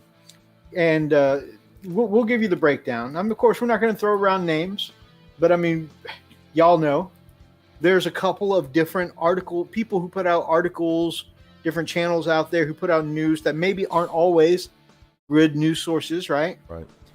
You guys know which ones are which, and we're not gonna go around slandering names, but you guys know that they put out news that sometimes is just meant to stir the pot, right? And one of those articles was one that Freak took pretty seriously, and I was really disappointed in myself. I was actually surprised about how big of an effect it had on Brother Freak here. But the article that was put out was that Battlescribe got a cease and desist from GW.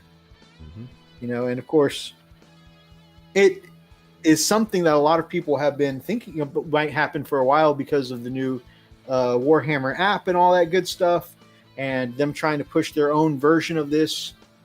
And so that's been a whispered rumor that it was coming for a while. And then when somebody finally put out an article saying this is happening 2 hours ago, Battlescribe was served with cease and desist letters, yada, yada, yada. And it was put out as fact that, everybody needed to save their lists and stuff like that. Battlescribe was being taken down immediately. So, I mean, it definitely, I was immediately I went in and I was like, hey guys, save your list for tomorrow in case they take down Battlescribe. We had our 40K and barbecue and 40K text group. I was like, hey guys, go ahead and save your list just in case it gets shut down. Yeah, I would have put a damper. And next thing you know, Freak shot off like a bottle rocket.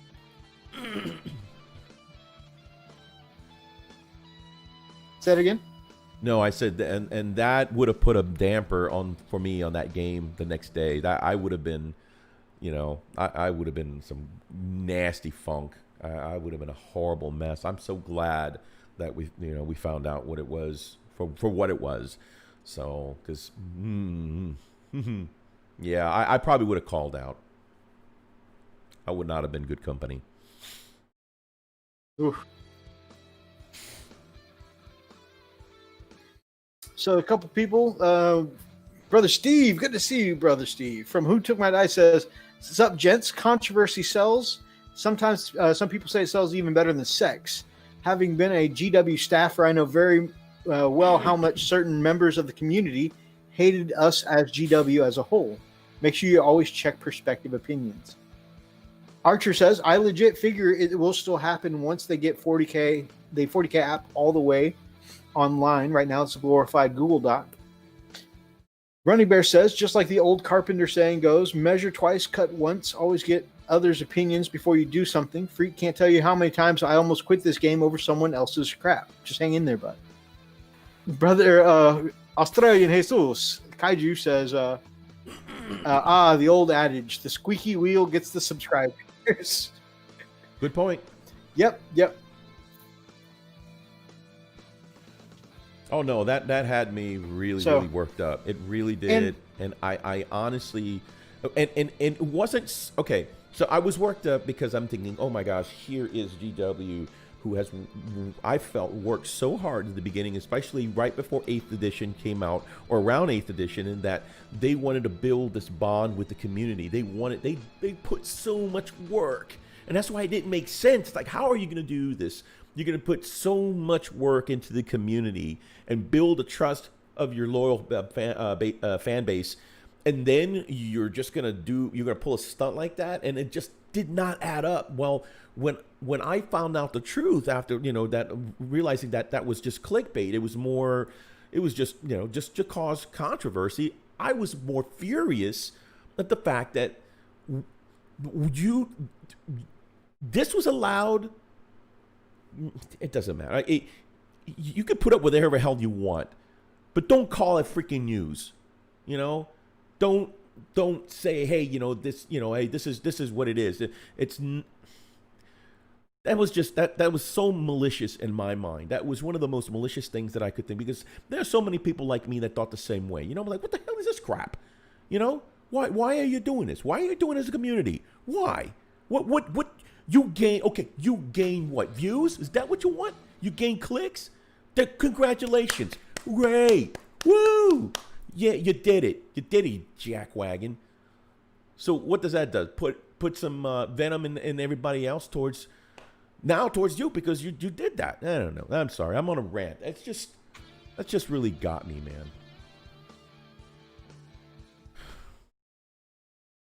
So yeah. So later that day, of course, Battlescribe put out a response on Reddit that said, "Hey guys, we heard this is going around.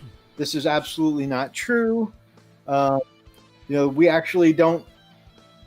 We as Battlescribe, as a legal entity, we don't put out any Warhammer or 40K content. We provide the platform. It is user-generated information, so anything that is incidentally Warhammer or Infinity or any other war game related is all information put in by users, charge anything, kind of like Wikipedia, right?" And and they don't charge anything for it either. Right. You can get the premium of the app, but the app, once again, is just the platform. And so anyways, so they put out a statement saying that it was a miscommunication, they thought. They even reached out to the person who published the article and said, "Hey, this is bad information. This is actually what happened. We are not under cease and desist." And the person basically was like, "I don't care. I'm going to publish it anyways." And they put it out anyways. And so, knowing that it was wrong information, because it's sensationalism, right? It may not be correct, but you know what? It's getting a lot of clicks and views, and they're probably making ad revenue off of it. And, basically, the news doesn't have to be correct to make money, right? But I believe in karma. They can be wrong as long as they're getting people to watch. Yeah, I do believe in karma.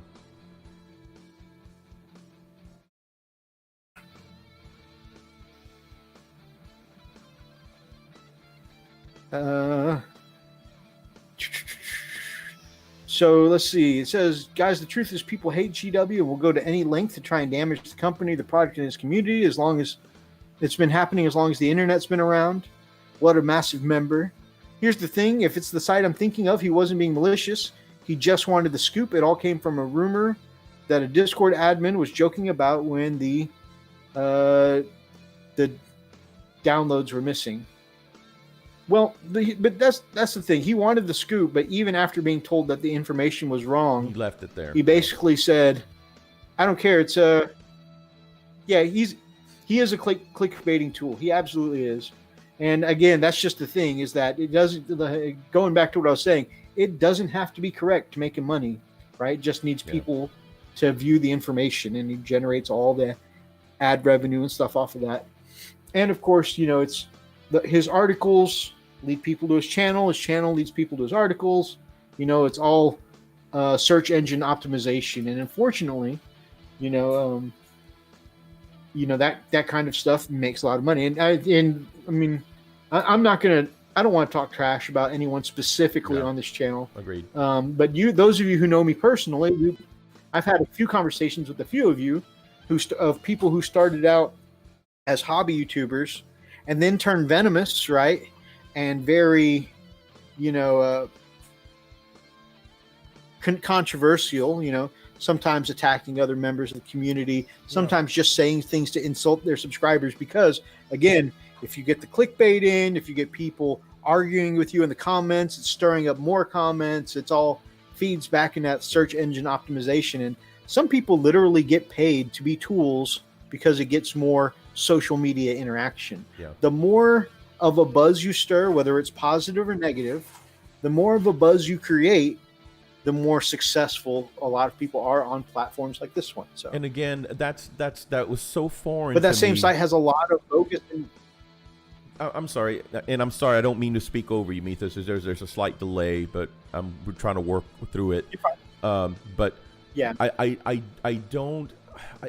it's so foreign to me because of how our community is. Like this right here. It's WYSIWYG, guys. What you see is what you get. We're very transparent. Are we perfect? Hell no, not by a long shot.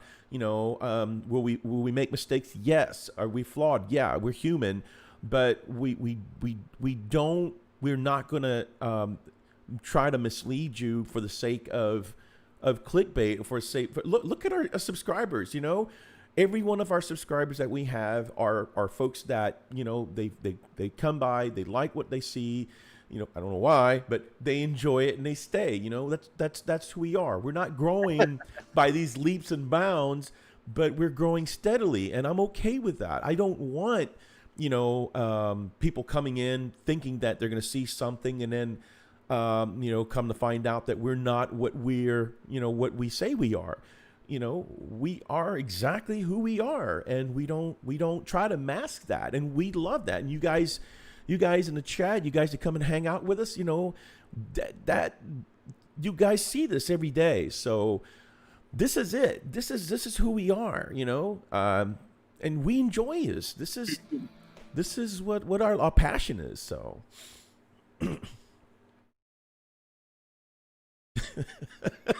And I think that's why it invokes such a strong responsive freak, is because he does care that much. I don't even play. I just hang around here because everyone here is just so damn handsome. Well, the sexy meter definitely goes up with you fine folks in the chat. In fact, if we get anyone else here in this community tonight, we might have to shut down demonetize too sexy. Like, we're pushing the limits right now. Right. We might break the internet.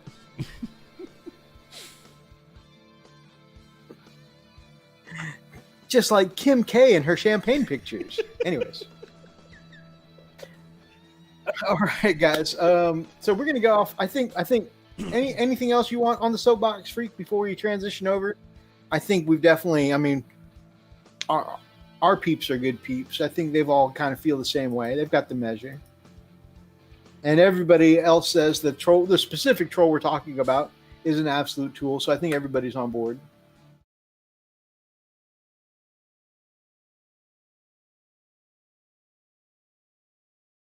Right on. Shall we move on to the article about core units then? Yeah, let's do that. Oops. Give me a second. Alcohol poison is very likely. That's not true, my friend. That's not true.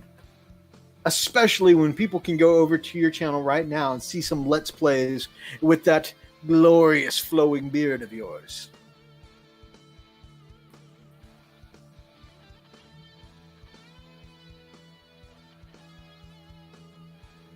So, guys, the next article we're going to take a look at is about the changes to core units and buffs. And then after that, we're going to talk about the changes to fitting in captains and lieutenants in your army, because I'm thinking it's going to change the way that a lot of us run our lists.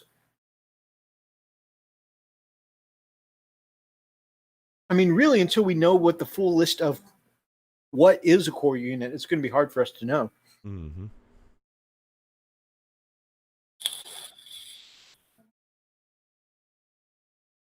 So first thing we're looking at as a core unit there, Freak, is that heavy intercessor squad that came out last week. And that definitely seems like something that might be up the alley of an Imperial Fist player. What you think? I think so. I think you are absolutely 100% correct, Amundo.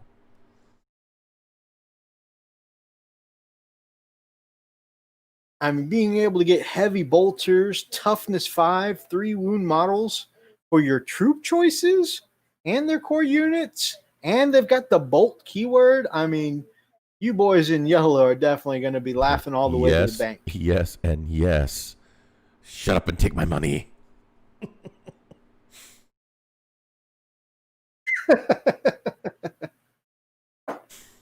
Oh man, you definitely don't need none of these when they come out. You know what's funny? Because my last intercessors, or not this last game, but the game that you and I played together, they actually did really good in melee, just on their own. I was like, what?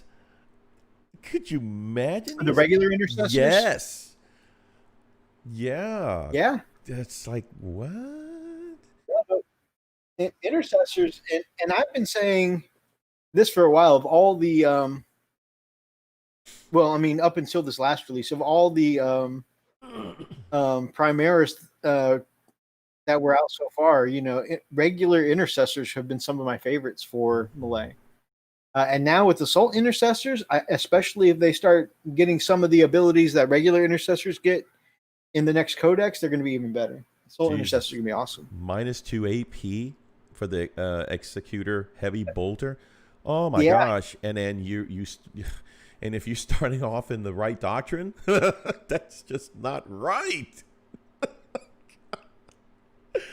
Oh, so yeah. So thinking about that at your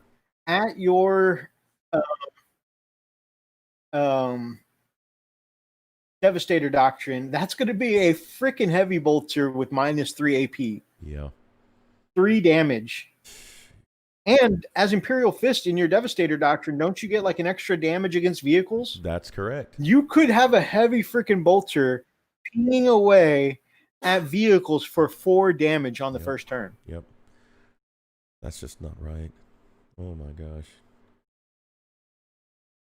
Where's it going to have? That's going to be ridiculous, dude. Jeez. And they're going to have that core keyword, so you're going to be able to stand them next to your captain and lieutenant and get re-rolls and just have them smashing away turn 1 at these vehicles. Or, I mean, not even vehicles. If you have them against elites, I mean, look at that heavy 3 damage. That could kill even the new Terminator with 3 wounds. Boom, 1 shot. I mean, unless they redo the Thunderwolf's stat sheets, that could kill a Thunderwolf in 1 shot. You know what? You don't need none of these. Actually, I think your Imperial Fists are good where they are. Maybe we could start with... Oh, man. Yeah, these are lovely models, by the way. Running Bear thinks instead of going the heavy route, he thinks the Hellstorm or heavy bolt rifle, fishing for the extra shots will be better. I actually went Stalker during my game. Depends if you want. Yeah, you went the heavy route this go round. Yep. And I kept forgetting too. I'm like, hey man, what about your bolter discipline Stalker bolt rifle? Right. 10 minutes later, hey man, don't forget about your bolter discipline Stalker bolt rifle. Oh, right. But yeah, how did you find that AP2? It wasn't bad. I mean, I think what kind of I don't know, what kind of hurt me a little bit was the fact that I didn't have the extra fire or the extra shots because of the bolter drill or because rapid fire, right? So but I thought, you know, regardless, the heavy kind of helped out a little bit. I mean, they weren't the star of the show per se. You know, I have to play them a little more. I'll have to play it around a little more to see how that actually works out. Right on. All right. You want to read this buffs about core units for us? Yeah, let's do that. This blurb.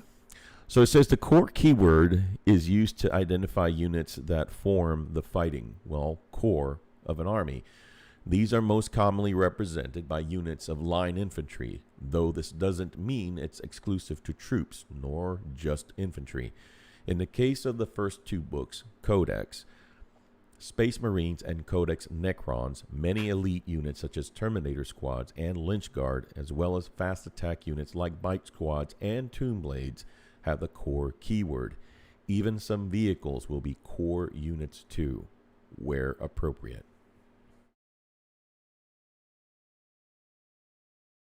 It'll be interesting what falls in that list. So those core units are going to be affected by these aura abilities, and that's what we got up next. Yep, pretty interesting. So the aura abilities, moving forwards, many of the most powerful aura abilities will only affect core units from a character's sub-faction. This represents a more realistic form of in-situ combat, with characters acting like they're supposed to from a narrative perspective. After all, a Space Marine captain should be issuing orders and inspiring units of his battle brothers on the front line, not babysitting a squadron of repulsor executioners at the back of the battlefield. Very good point.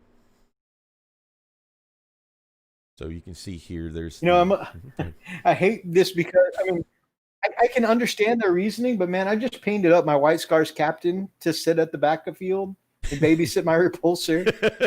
And now I have the extra captain I painted up for no reason. And we'll talk about the change to captains too. Now that I can only take one captain per battle or detachment or whatever, I mean, I have even less reason. So now I just have this extra guy I painted up for no reason. I'm just like, man. Also, I mean, there are tank commanders in the game, right? That's a thing. I don't know. It seems I get why they did it, but I mean, it's just like some of the, I don't know. So you have the rights of battle. Says it's the aura. While a friendly chapter core units within 6 inches of this model, each time a model in that unit makes an attack, you re-roll a hit roll of 1s, which is typical. So now those reroll 1s are only going to come to these specific core units. Yeah. It says here, a crucial side effect of this change is that characters themselves won't be affected by aura abilities that utilize the core keywords. They're supposed to be commanding others, not inspiring themselves to do better. In the example shown below or above, the Space Marine captain won't be able to re-roll his hit rolls of 1 and will instead have to rely on his own merit to strike home. To be fair, he'll usually hit on a 2-up anyway. I mean, that is fair. A captain usually does have really good stats already. But, I mean, the thought process, have you never hyped yourself up to do a run before, or hyped yourself up to like, man, it's time for me to get that next set of weight, man. I've been benching 180. I'm going to go up to 200. I can do it. I can do it. You know, hype yourself up to it, right? Or maybe you're just tired and you need to do that last set. You got to hype yourself up for it, right? Right. I don't see why a Space Marine captain couldn't do the same thing. I agree to that. I mean, I guess you'll have to rely. You'll have to rely more paint on or plan.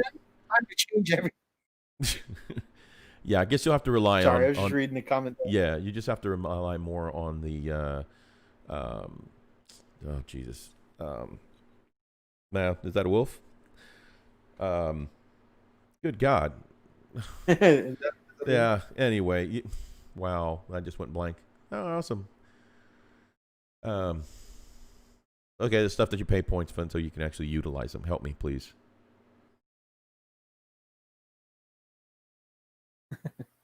All right, so we just read he's going to hit on 2+ anyways. We're going to scroll down. We're going to read the next section. Okay.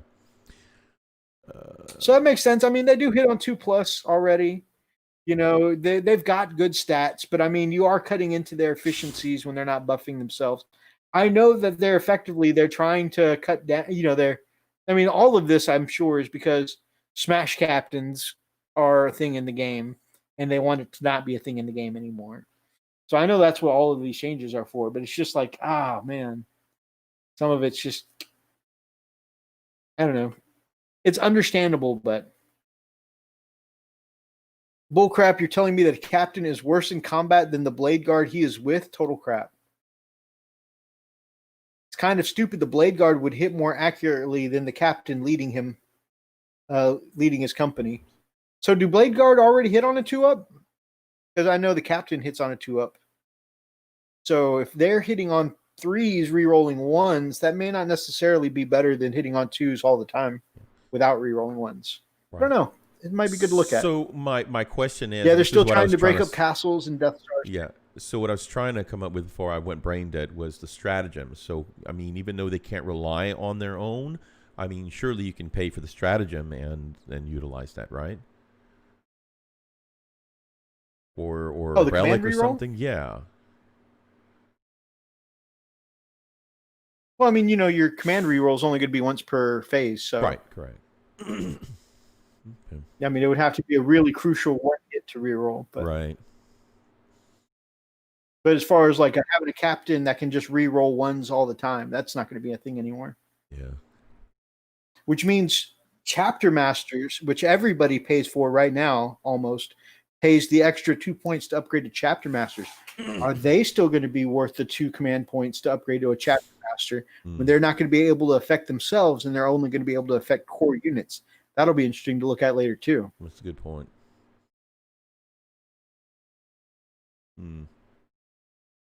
Kaiju says, I don't know. You can always have a really elite group that might technically be better with their skill, but the leader is better at leading. Yes, I mean, it could be That's a thing. Good point. Yeah. Let's look at the next section about a lieutenant's ability. So it says, nor will the aforementioned captain be affected by a lieutenant's tactical precision or ability. A captain has been there, seen it, and done it all, which is why he's in charge and has such an amazing profile in the first place. However, and very much as intended, a nearby core unit of Space Marines will be significantly more effective when in the presence of their captain and or a lieutenant, just as they should be.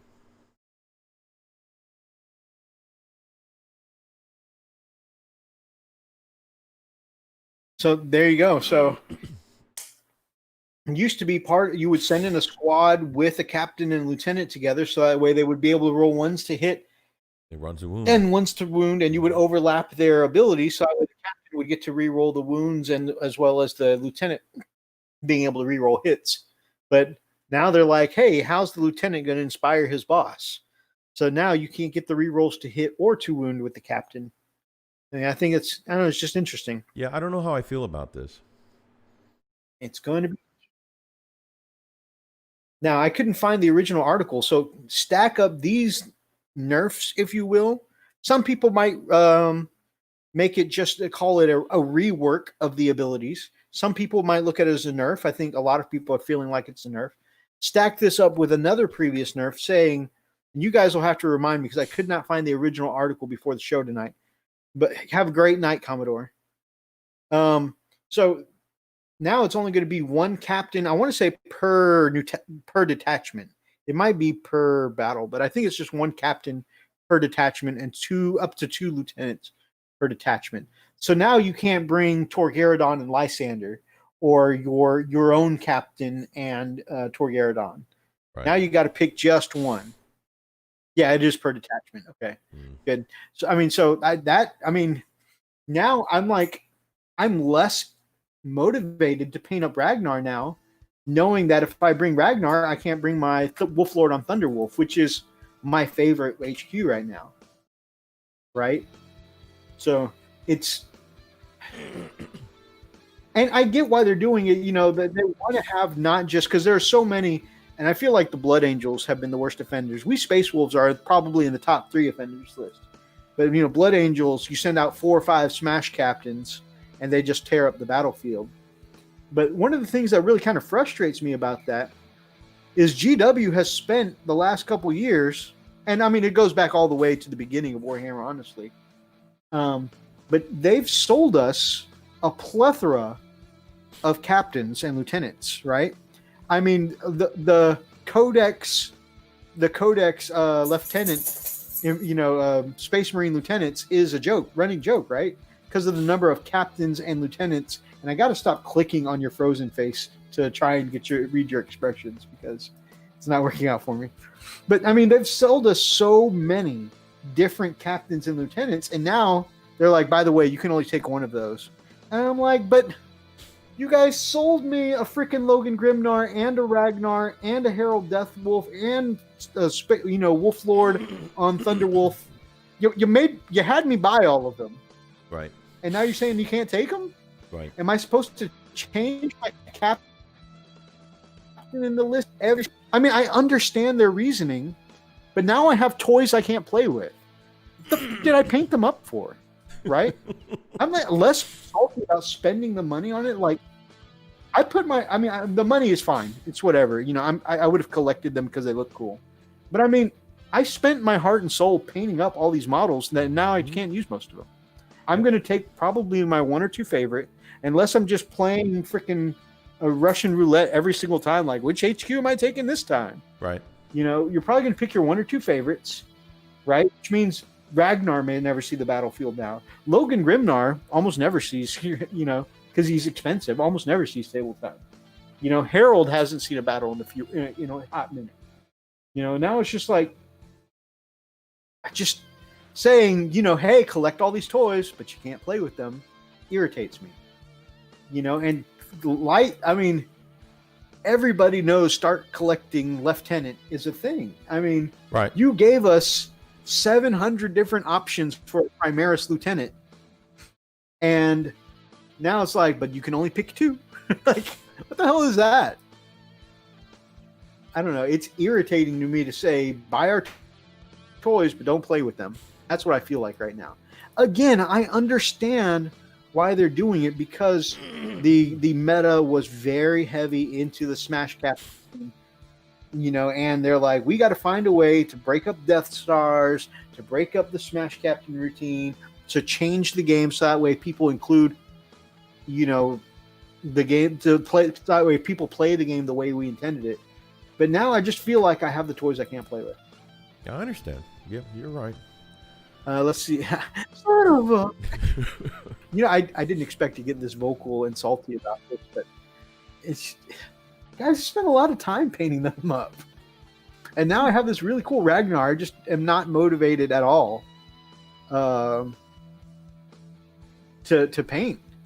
Because, again, you got to pick one. You got to pick your favorite. It's like you have all these cookies on a tray and you can only have one.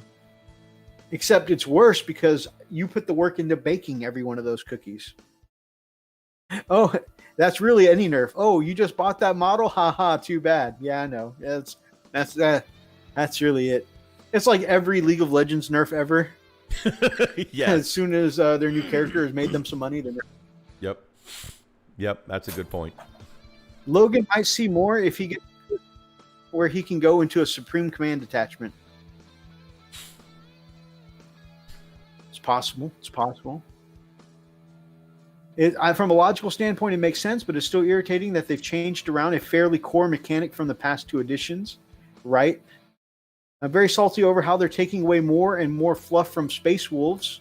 Damn youngsters, right?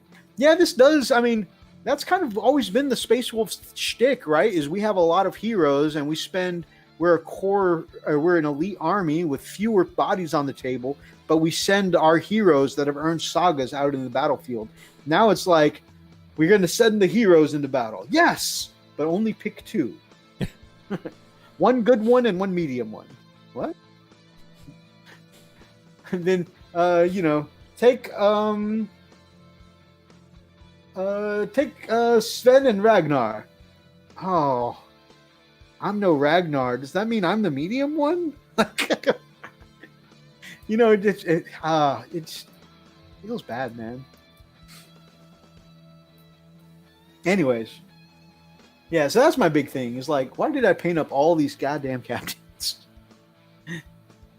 Because they look cool, honestly. And that's the other thing. Okay, wait, I thought I was done with the rant. And another thing. Hold on. Let me bring it back up. Hey, one more thing. And that's another thing. So it's like, none of us like painting just stock troops over and over again, right? I mean, I don't think so. None of us just really get our rocks off on the same Space Marine, the same deviled egg over and over again, right? Well, I think one of the reasons why I like collecting and painting so many different lieutenants and captains is because they're the coolest looking Space Marines. Yep. That's why you collect all the special characters. When they limit So it's like, okay, we want you to paint more rank and file and paint less of the interesting things. That just feels like a kick in the balls to me. Says the guy playing orcs. Yeah? I say we swarm GW and make a saga of it. Man. I've been saying that for a long time. I used to tell Freak when 8th edition first came out and Thunderwolves got nerfed in the ground, it was like, man, I want to issue somebody at GW a challenge to a boxing match just so I can go to GW and punch somebody in the face. Do you think they'll take my boxing match challenge, Freak? I used to tell them that on a weekly basis. Don't get me wrong, I still played them when they were bad. I did. I am a loyal lover of Thunderwolves. I played them the entire time, every second that they were bad. I played them. I did not say that I didn't bitch about it. I bitched about it a lot. Very much so. I mean, my friends here in the local area, I'm sure, have been sick of hearing. And don't get me wrong, they're good now. They're very good now. I love them.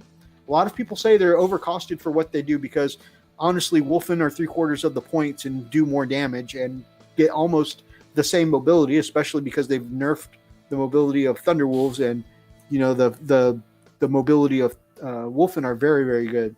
But nonetheless, so for almost the exact same effect, Wolfen do everything the Thunderwolves do better. So a lot of people say they're not worth the points. And then I see a lot of battle report channels that just run them with chain swords, and they're like, yeah, Thunderwolves are cool, but they never do any damage. Because you put AP0 weapons, strength 4 AP0 weapons on all of them. Yes, when you put strength 4 AP0 and nothing does good. Like, you can't complain about Thunderwolves if you don't want to put the points in. Anyways, I just really got off on a tangent there. But what I'm saying, where was I going? I just got mad about Thunderwolves for no reason. Wow. But yeah, so I mean, I used to say that Running Bear all the time. It's like, man, I'd love to go to somebody at GW and just punch him in the face. I love the game. I love their products. I don't really want to punch somebody at GW in the face. Especially Thunderwolves are good now. So anyways, but I have felt that feeling before. I will never not play Space Wolves, but damn, I just want to be what we were in 3rd, or like in Fluff once again before I die. On the bright side, though, I've seen a lot of rankings lately that say Space Wolves are in the top 5 of how strong of an army we are right now. A couple of channels have put them in the top 3. They've gotten better, for sure. From what I've seen, Space Wolves are doing really well. Of course, they're top 5 and top 3 if you lump all of the other Space Marines into one.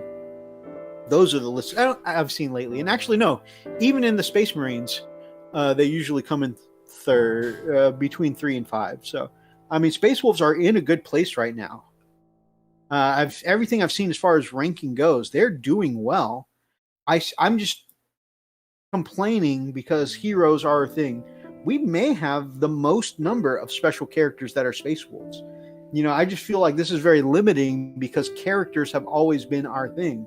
Is, you know, we send the heroes of the sagas into battle, and now we can have fewer of those toys. Brack the Wall Boss, good to see you, my brother. G'day, Gits. But you right. So anyways, that's the thing. I feel, and you know, I've been mentioning this for a while now.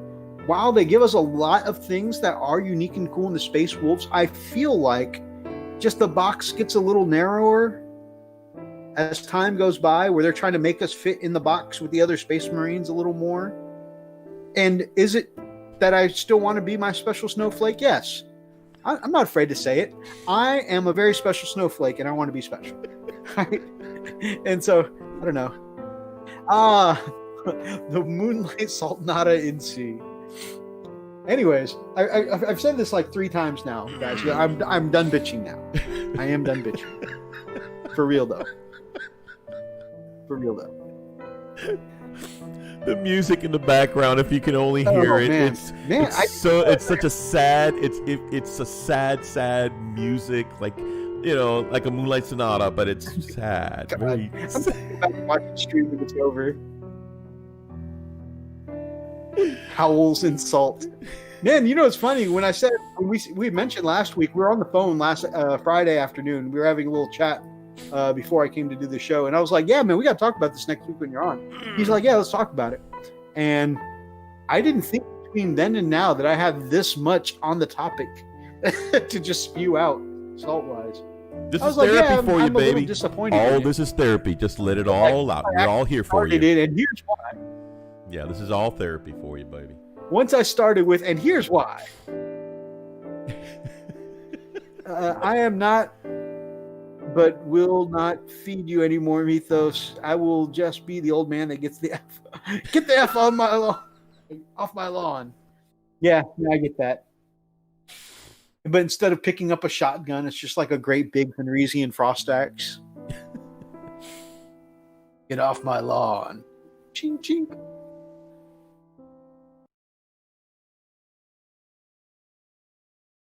I have not seen the parody one with Duncan. All right. So, Freak, we've talked about a lot of things. Any closing thoughts from you, my brother? Man, dude. By the way, you guys have had great input tonight. I've really Yeah, this was really good. I missed. What happened to my music? There it is. I've missed being here, man. I'm so glad I'm able to make it back. It's been a great. It's been a great video tonight, guys. Appreciate a great stream. I'm a little tired, so my brain's a little foggy. But man, like we always do every week, man. We always think, hey, you know what? What do we look forward to at the end of every week? Is this right here? Because this is our therapy. This is Mythos therapy for assault. This is my therapy to decompress. You know what I'm saying? So yeah, this is what we do. I really enjoyed playing those games, and we can't wait to get these battle reports out to you guys. They came out really well. So it'll be a lot of fun to get that out there for y'all. So can't wait to get those.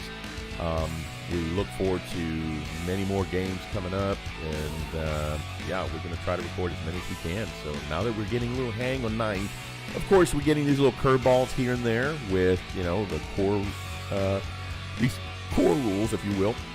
But you know what? We'll adapt, right? We'll adapt. Absolutely.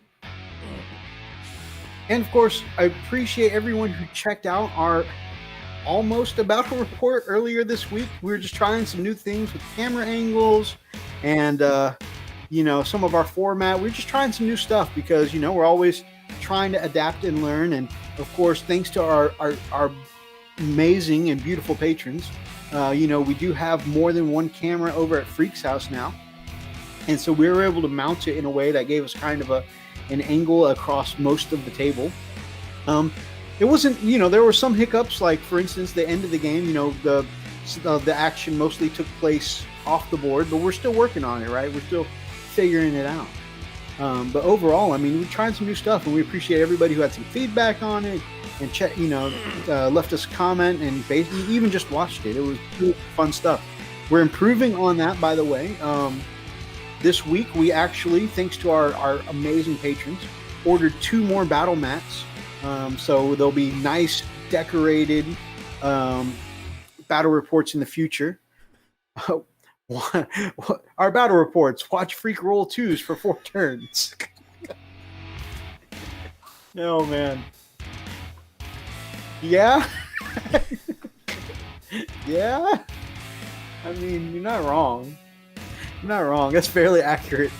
Especially, you know, it's funny because, yeah, you're going to see a lot of that in our previous battle report. But actually, those who've been watching the channel for a while, you guys will see that pretty consistently in our battle report. He always starts off strong with 6s right out of the gate. I can't tell you guys the number of times that Freak has stolen the initiative, come out swinging, blown something up first turn. He has an amazing first turn. Freak is an Alpha Strike king sometimes. You gonna pass turn 1 though? then the ones and twos start coming out of the woodworks. We were having a great time. We absolutely were having a great time. Y'all can come on my lawn, except towel players. I got a doghouse for you. You right. So we're going to be doing more of that, guys. Like I said, we've got battle mats coming. Everything. We're going to start sprucing up things. You know, there's going to be more mats in the future. There's what you're saying is that freak lacks stamina. His sixes lack stamina. That's all it is. Mythos is a karma vampire. Oh man. So yeah, we've got more battle mats coming, and after that, we'll be looking at, you know, we've got some amazing pieces of terrain, but we want to expand that with some even God, all the free covenants. What the hell? Oh man. What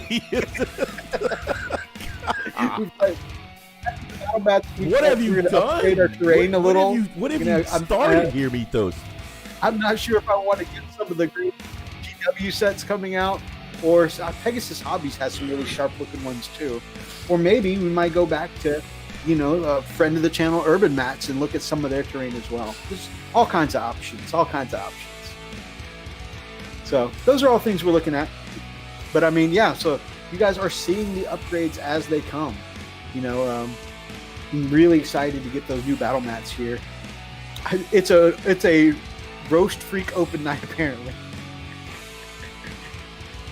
Now, let's see, that's the right way to end for the weekend, right, guys?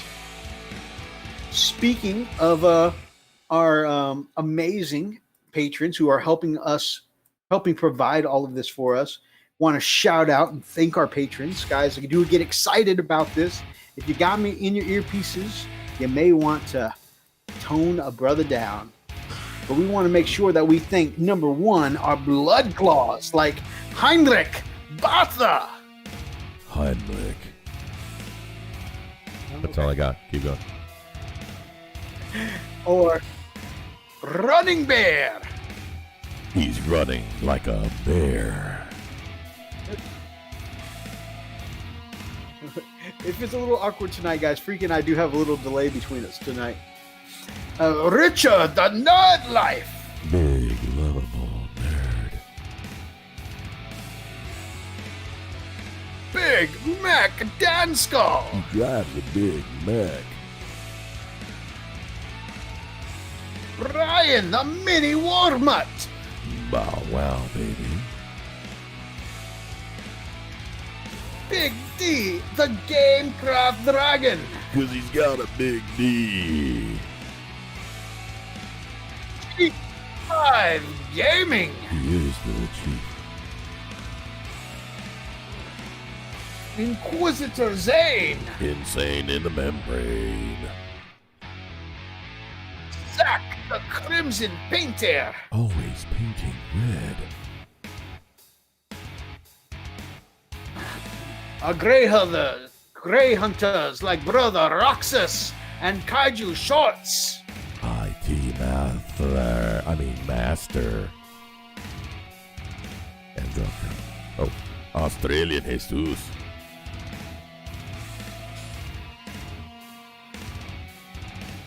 Wolf Guards like Kalo. Drop trow, baby. And the Commodore from High Orbit. Not the 80s computer.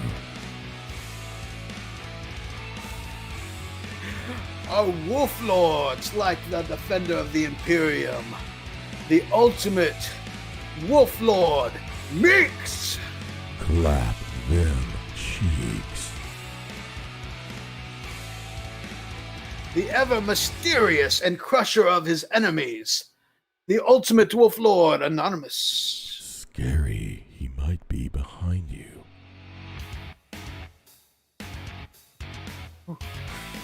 And of course, our very own Smash Captain, wielder of the Banhammer, the ultimate Wolf Lord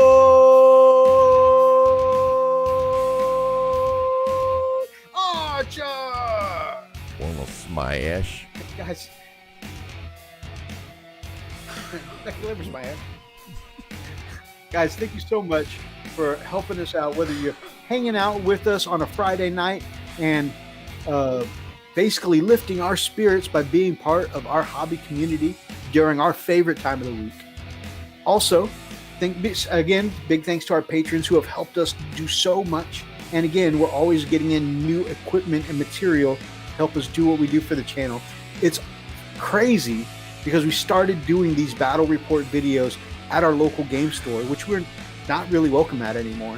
And because of our support from these amazing people, we're able to take some of those experiences and slowly bring them into our homes. I mean, having our own mats here, our own terrain here, being able to do what we do and this filming stuff here in the comfort of our own homes is huge. Really appreciate you guys. Do it, peer pressure. Also, guys, of course, you guys saw our new commercial for our merch from that very handsome sponsor of ours at the beginning of the show. You can get all that stuff down from our merch link below. And of course, update. I mean, things are kind of going not great for my grandfather, but they haven't gotten worse, and he has started getting treatment. So I really appreciate everyone who sent thoughts and prayers and positive vibes over the last few weeks. That really means a lot to me, honestly and personally. All right, guys, really great show tonight. Really great conversations and back and forth. If you guys liked tonight's episode, please make sure that you grab up an ox and smash the like button in the name of the Emperor. Drop us some comments down below and feel free to be part of any of these ridiculous conversations. And of course, if you guys are not yet subscribed to this channel or any of our Chilling Network brothers down below, then I know Freak Alicioso and this guy would love to have you as part of the pack here on the Frost and Fist. Until next time, guys. Stay frosty.